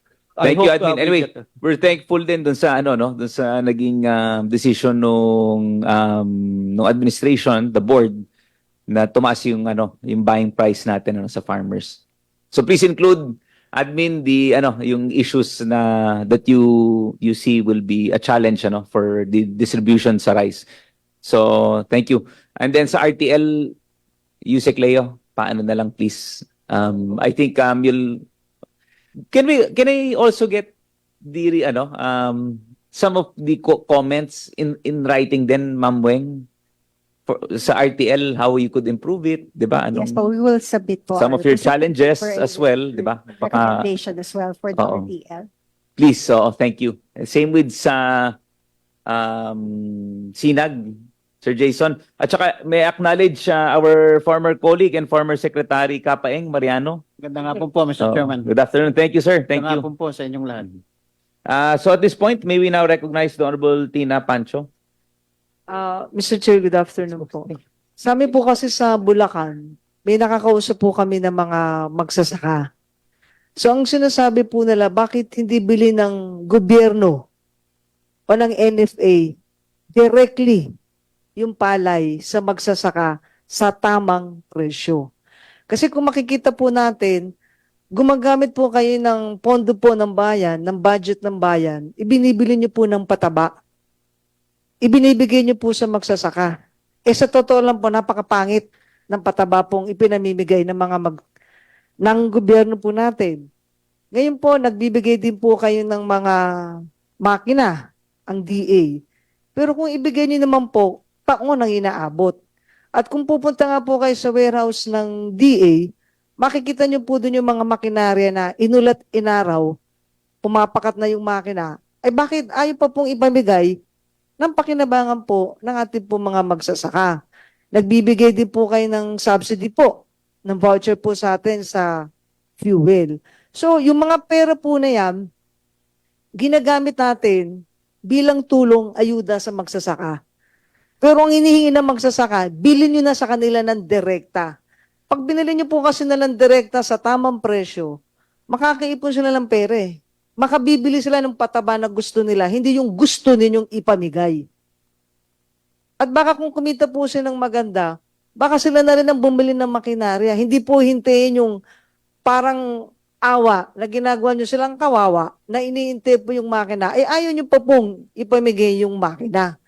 At baka dumating din po yung pagkakataon na ang magsasaka mismo, hindi na nila ibebenta yung kanilang lupa para maging subdivision, para maging industrial or commercial area. Kasi nabibili ng tama, nagkakapera po sila. Yun nga po, pinag-uusapan, dadagdagan ng pondo nyo. Saan nyo po gagamitin? Di ba? Magpapamigay na naman kayo ng bigas. Anong klaseng bigas? Nagpamigay nga po kayong bigas minsan sa mga guro. Ang pangit po ng bigas na pinamigay. Sabi nga ng mga guro, sabi nga ng mga guro, sana ginawa nyo na lang 2,000, kami ang bumili ng bigas na kaya naming kainin. Hindi ko ano na lang po ang ibinibigay. So nasubukan nyo na po ba? Nagkaroon na po ba kayo ng pilot study na bilhin mismo sa magsasaka sa tamang halaga yung kanila pong palay? At wag na po silang pakialaman sa fertilizer. Sila na bibili. Nagawa niyo na po ba yun? Yusek Leo? Sa bigas, I think sa machineries, may katanungan Mr. yata. Chair, Madam Congresswoman. Yes, po. We are actually changing I agree with a lot of your observations about fertilizers, etc. That's why the way we are moving now, Mr. Chair and Madam Congresswoman, is that we would like farmers' choice when it comes to fertilizer. Excuse me, pero hindi niyo po binibigay yung tama eh. You know, we are moving towards farmers' choice. So we are clustering farms and providing them the voucher, not the paper voucher anymore, the digital voucher using the registration once they are clustered. Pero sino po masusunod dun sa pataba? Kayo pa rin po ba? No, Kayo it will be mag-specify what kind of farmer's fertilizer choice. they will use? Farmer's choice. So farmer's choice. There will be a voucher and they can go to the merchant and select the fertilizer that they want, which is suitable to their condition. And we are moving towards that direction because we are seeing that we are missing a lot of technologies more appropriate and more desired by the farmers. We've tested a lot of technologies, but every now and then we do bidding. And the bidder, the product that usually win during bidding is the cheapest. But the cheapest is not necessarily the most appropriate one. So we are moving away from that by going into the digital voucher. It will be linked to their ID. There's a Philippine. I have a sample here, Madam Chair. It's like this one. It has a chip and it also has a QR code. So farmers have this ID. They are clustered. They can join together and negotiate as one to any merchant and select the fertilizer or fertilizer. Mr. Chair, how can they avail that card? This is part of the budget that has been approved by Congress, part of the GAB for 2024. So we will start implementing this with the 2024 budget. Tanong ko lang, Yusek Leo, dagdag ko lang, kung kasama ka sa RSBSA, entitled ka sa card na yan. Yes, and, So, and may member mo na po kayo. farmers are already members, Madam Chair, Madam Congresswoman. Ay, paano po yung, yung direktang pagbili ng pali po sa magsasaka? That is the program that NFA is trying to do also, Madam Congresswoman, except that because of the very high price of palay this year, they were not able to buy so much. But that is what we are trying to do. We are trying to link, for example, the assistance that we are providing to the procurement of NFA. So, for example, since NFA is always being out-competed by the private sector, we are trying to link the assistance that we are providing, the subsidies that we are providing to the farmers, to them selling also to NFA. We would like to encourage farmers to sell because NFA has to maintain a buffer stock. Siguro po sir, pwede nyo tanggalin yung ibang mga sa tingin nyo ay nakatutulong pero hindi naman. Idagdag nyo sa pambili po ng palay. Directly sa magsasaka at the right price po. Mr. Chair, in behalf of NFA, we consulted our farmers, including, in fact, KMP, about the prices. And we determined that the win-win solution that for NFA to increase from 19 pesos to 23, because more than that, it's going to be a big burden now to the consumers because NFA, in effect, will also influence the private sector in buying even higher. NFA normally exceeds its buying target because of Republic Act 7607, the Magna Carta of Small Farmers. The government is supposed to give a guaranteed price to the farmers. So kung satisfied sila, tatakbuhan sila, that's the safety net of the farmer. As much as 14 billion we bought in 2019, 2020, double the original budget of NFA. So we covered it through borrowings.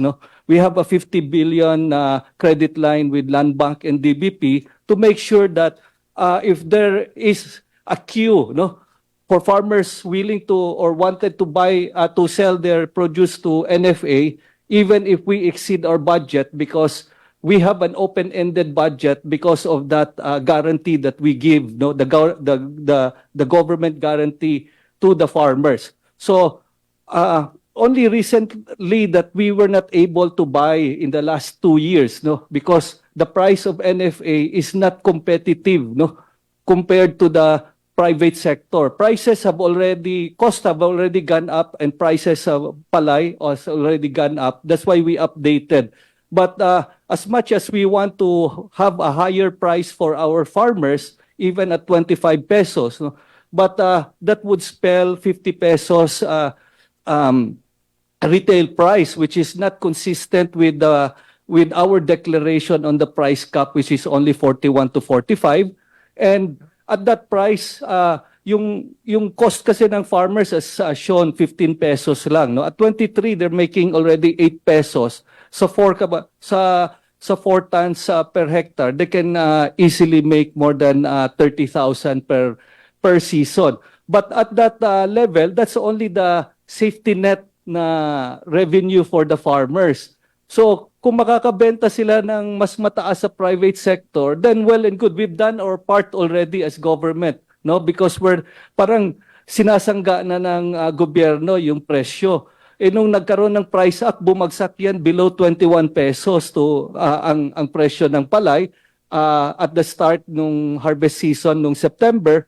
And that's why the President was quick enough to make sure that that fall in palay prices should be corrected by increasing the guaranteed price of NFA, ginawang 23, but as soon as the price cap was released, the true value of the palay or the intrinsic value sumipa yon to 24, 25, thereby making NFA irrelevant in the market, because farmers are making more money outside government na procurement price, So Yun yung nangyayari sa atin doon because we're also limited by our policies that we cannot chase after the palay prices. If palay prices are already high enough for farmers to be happy, according to our president, why should we bring it up even higher and we become inflationary?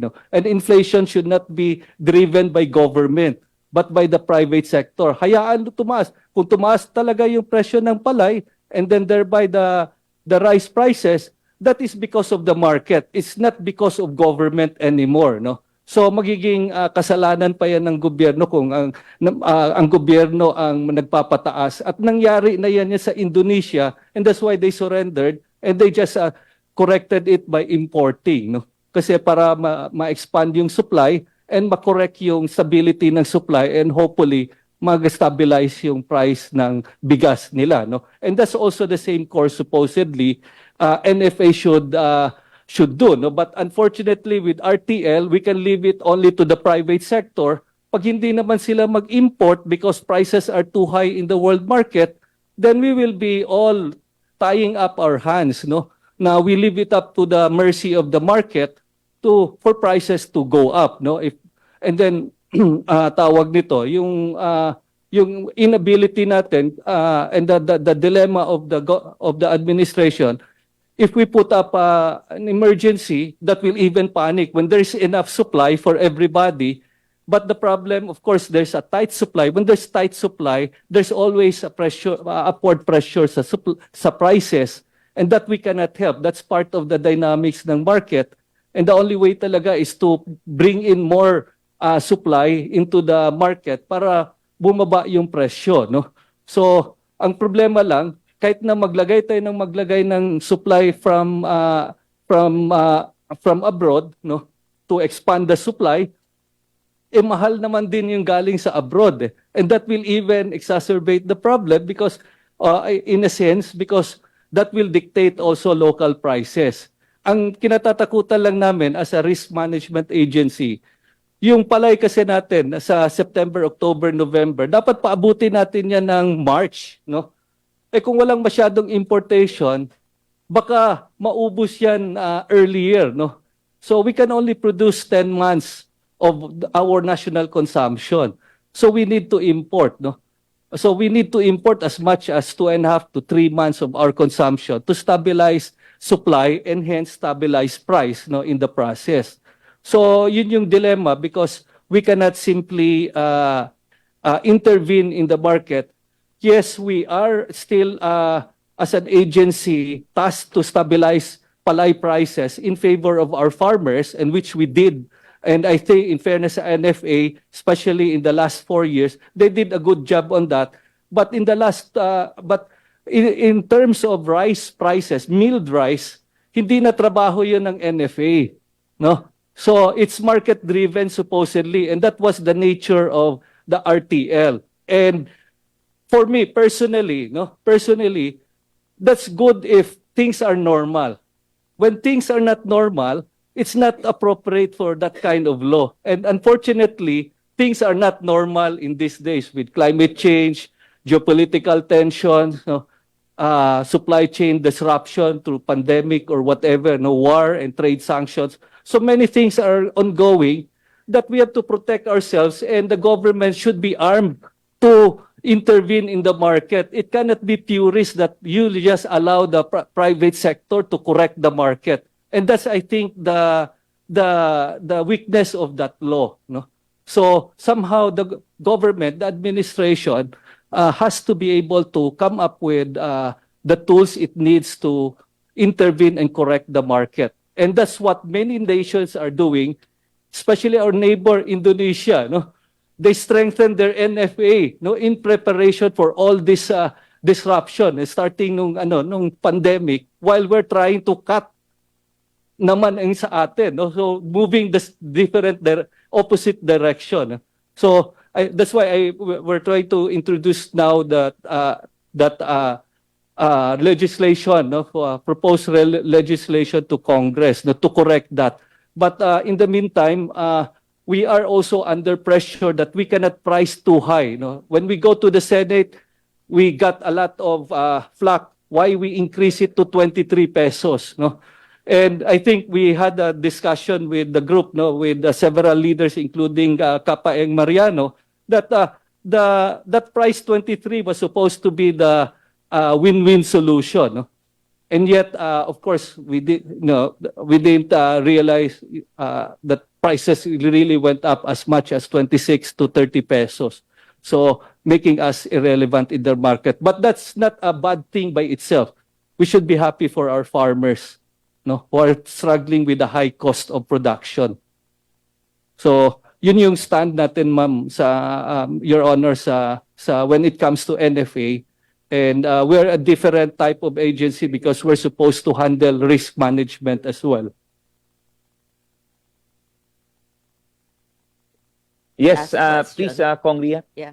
Are you in favor of extending the 10 billion funding for rice farmers from the tariffs that we get from the imported rice once we amend this? Because the rice tariffication law, it only has a 6-year period for using the tariffs from the imported rice to empower and improve the efficiency of our local farmers. Will that be in your proposal to extend that 6-year fund, 10 billion fund for local rice, for Filipino rice farmers exclusively?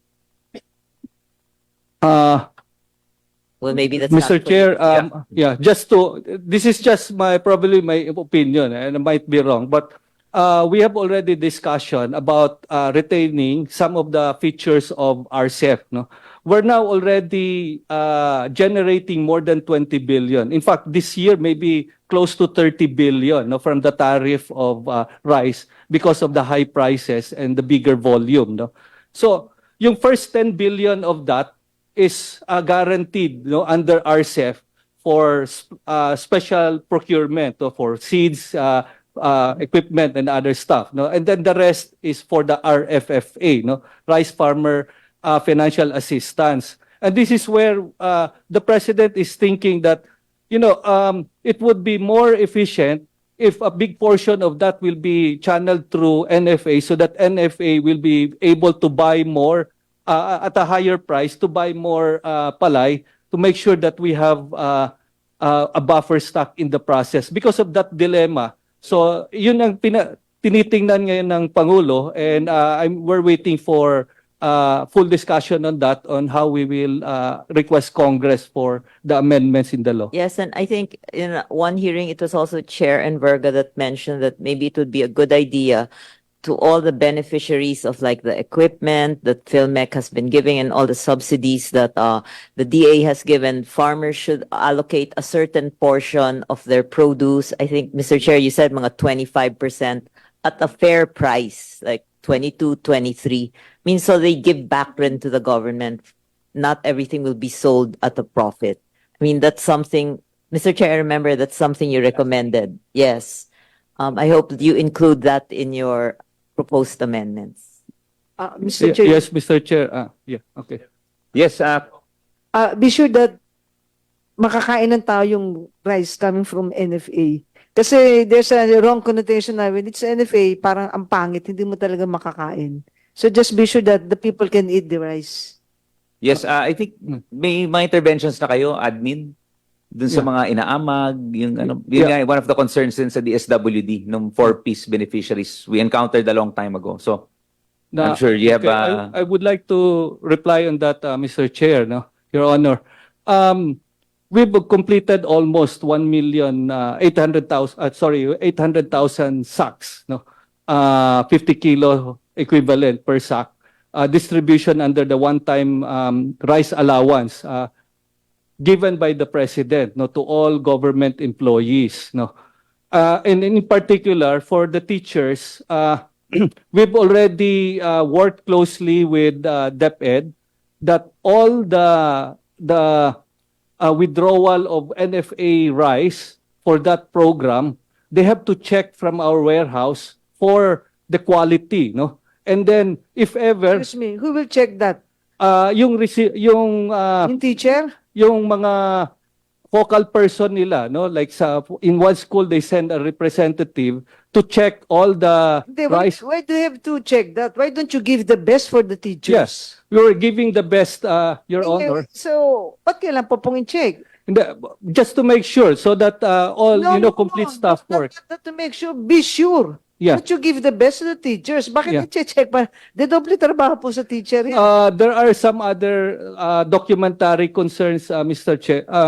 Your Honor, and we also guarantee to them that if they have complaints or they're not satisfied with the quality, we will be replacing When? the rice, away? no? On Sorry. that day? Or they have to go back for another day? They Yeah. have to come back? Yeah, we have assigned nag-assign sila ng mga focal person sa amin na No, para sir. kung may mga complaints No, sir. Excuse me. Pagdating po sa mga guro, bigyan na po natin yung the best. Yes. Huwag na po tayong Yes. pabalikin pa sila kasi merong complaint. Why don't you give the best to the teachers? That's my point, Mr. Chair. Yes, we gave the best, ma'am. Bakit kailangan And- may focal person just to be sure that your rice is of good quality, di ba? They have focal person, Your Honor, because they might be withdrawing 50 sacks, no, not one sack at a time, no. So they arrange for the delivery of the trucks of the rice, no.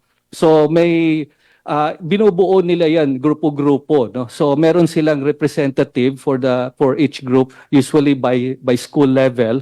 And kung merong mga complaints, they tell us, no. So we will be glad to replace them. And so far we have not received any complaints, no, from them. So kung meron mga complaints, ma'am, please let us know, no.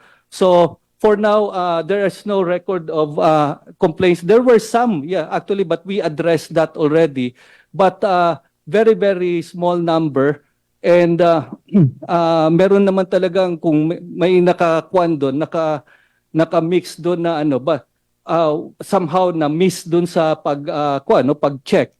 But we already told them that we would be glad to replace. But so far, we have no official complaint that was not addressed. Kong Tina, galing to definitely sa NFA Bulacan, ano? Opo, nag-complain po sila. Sana pinera na lang daw sila bumili ng rice nila. Oh, anyway, In the admin, first baka you could just have a look, ano? Can you talk to the manager of the particular branch? Paki-check naman ho yung Oo. kasi may mga issues lang na, 'di ba? Para ma-double check lang yung stock and the storage Kasi inintay po nila, whole day nilang naintay sa buong maghapon eh. Then they will receive na pangit na rice. Di So, ba? yes, can we get a commitment from NFA? At saka Paki-double check baka mamaya there are other stocks na ganun din ng Opo. yung currently. Kasi during the time, ang president pa po natin ang secretary during the time. So mapipintasan po ang ating pong Pangulo sa kapabayaan po ng binigay na NFA rice ng NFA. Kasi hindi ko makita yung logic, i-check. Bakit i-check? Ibibigay mo nga sa teacher eh. Dapat maganda na yun in the first place. Yes, Your Honor, that was the presumption. So we will be glad to investigate and hopefully we could identify where the source of the problem is. No? But for now, we have not received any formal complaint that we have not addressed. So yun na nga yun na nga problema, ma'am. That's why we're trying to. Hindi nga, masyado kayo sa theory. Bakit mo kailangang i-check? Ibibigay mo na nga sa guru yun. Ano yan? Pag ibinigay, sa guru mo na nga ibibigay sa teachers, ba't kailangan pang i-check na maganda? In the first place, dapat maganda na yun. Puro tayo theories eh. Burikiin mo na yan. Pag pangit, wag mong ipamigay. Pag may patawag mo na yung mga teachers, burikiin mo. Pag maganda, tawagin mo, pamigay mo na. So simple as that. Ang daming explanation eh. Mr.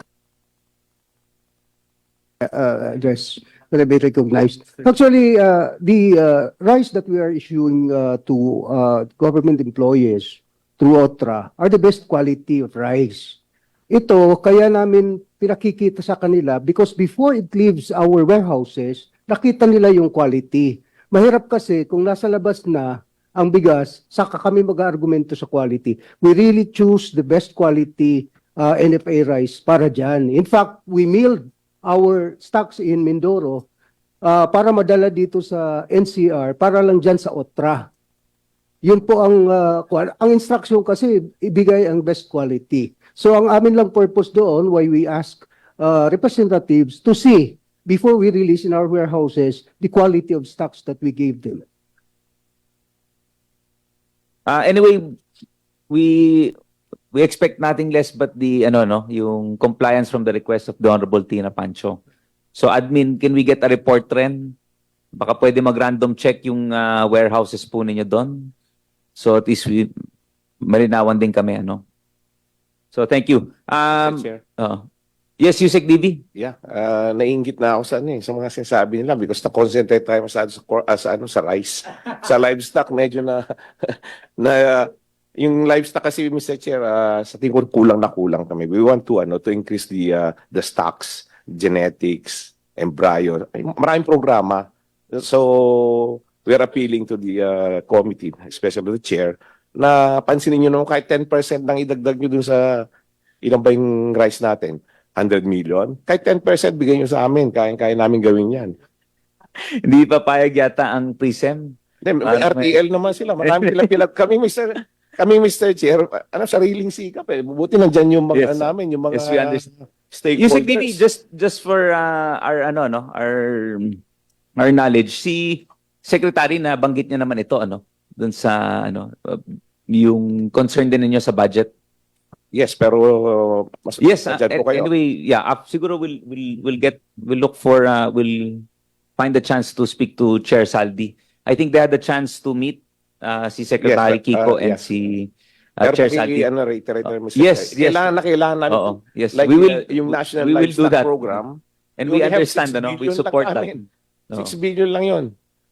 National Livestock Program. Malaki pa yung inspire mo Yusek. Kung mabigyan nyo ng 20, siguro na masaya lahat ang Pilipino sa 2024. Thank you, Mr. Chair. Thank you. Yes, we take note of that and rest assured that we will do our best to yes, please. We'll do our best to reach out to Chair Saldi. Eksakto pa nasa Baykam pa tayo thank you, Yusek DB. Now briefly, Ma'am Weng, ito na ba yung peak ng from a private sector's perspective, is this the peak of the rice prices for the month? Within the month of December, ito na yon. Your own forecast based on hopefully previous po, experiences. pag dumating yung mga imported rice, dahil wala na tayong halos na local,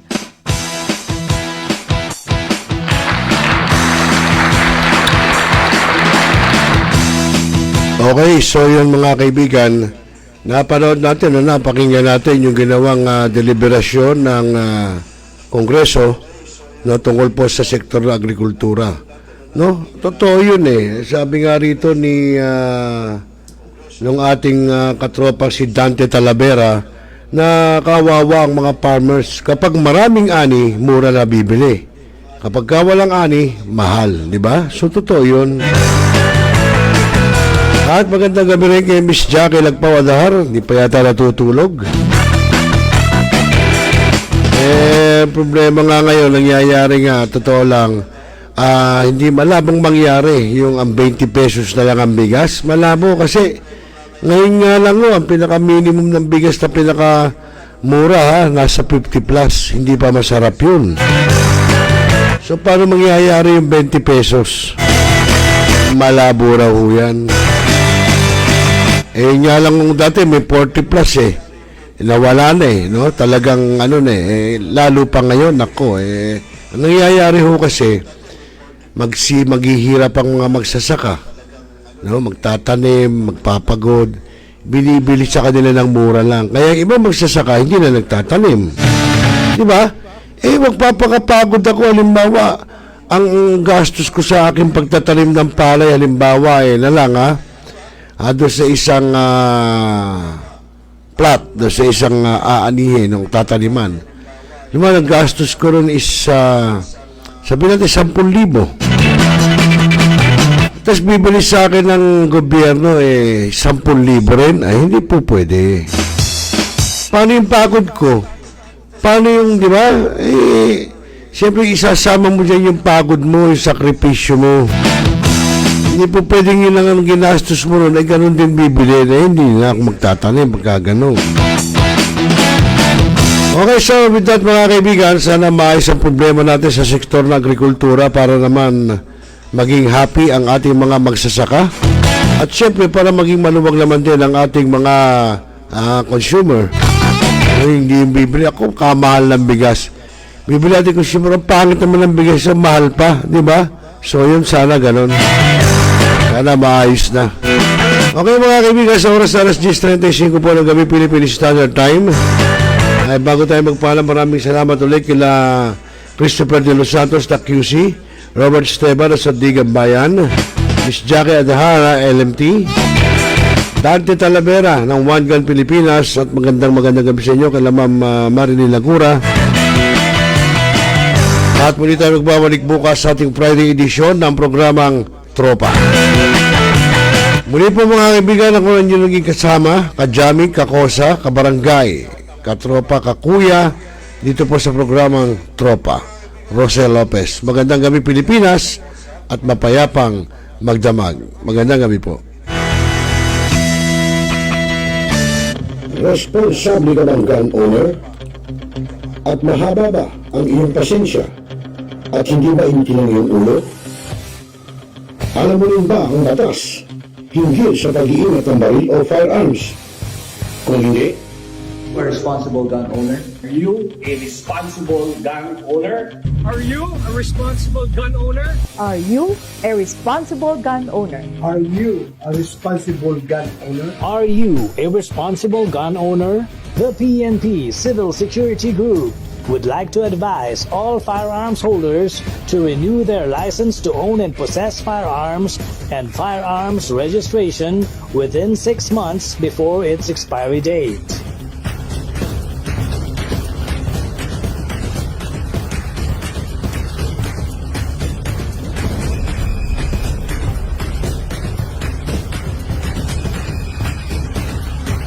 Tumawag na at makipag-ugnayan.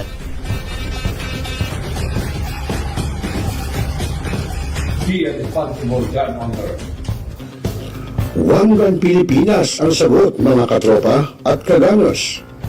Tayo ituturo sa inyo ng One Gun Pilipinas o OGP ang lahat ng legal na paraan at proseso upang ikaw ay maging isang responsableng gun owners.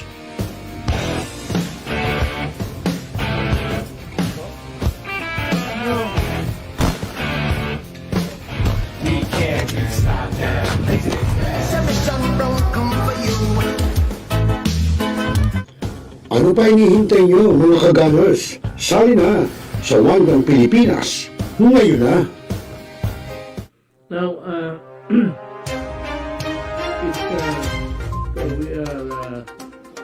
Talakayin. Biggest destruction of dangerous drugs worth 1. Rebisahin. Opinyon. Malawakin. Aksyonan. Kasama si ROCEL LOPEZ, ang inyong katropa sa pagbabalita. Dito lang sa Millennial Online TV. Tutok na mga katropa! Hi, this is Hilary Gadon. Nananawagan ako sa ating mga katropa, no? At mga kaibigan, mga kababayan, na palaging tumutok sa Millennial Online TV. At yan ay pinangunahan at yan ay pinangangasiwaan ng aking kaibigan na si ROCEL. At ang mga nanunood dyan ay hindi bobo! Mga kababayan, ang pambansang awit ng Pilipinas. Kayang magiliw, pero sa sinakanan, alam ng puso, sa titik mo'y buhay. Lupang hinirang, kuya ka ng magiting, sa mandulupin, di ka pasisigil, sa nagatak tutok sa simoy at sa langit mo bangaw, ay hinatang tula, tawid sa pagkayang minamahal, ang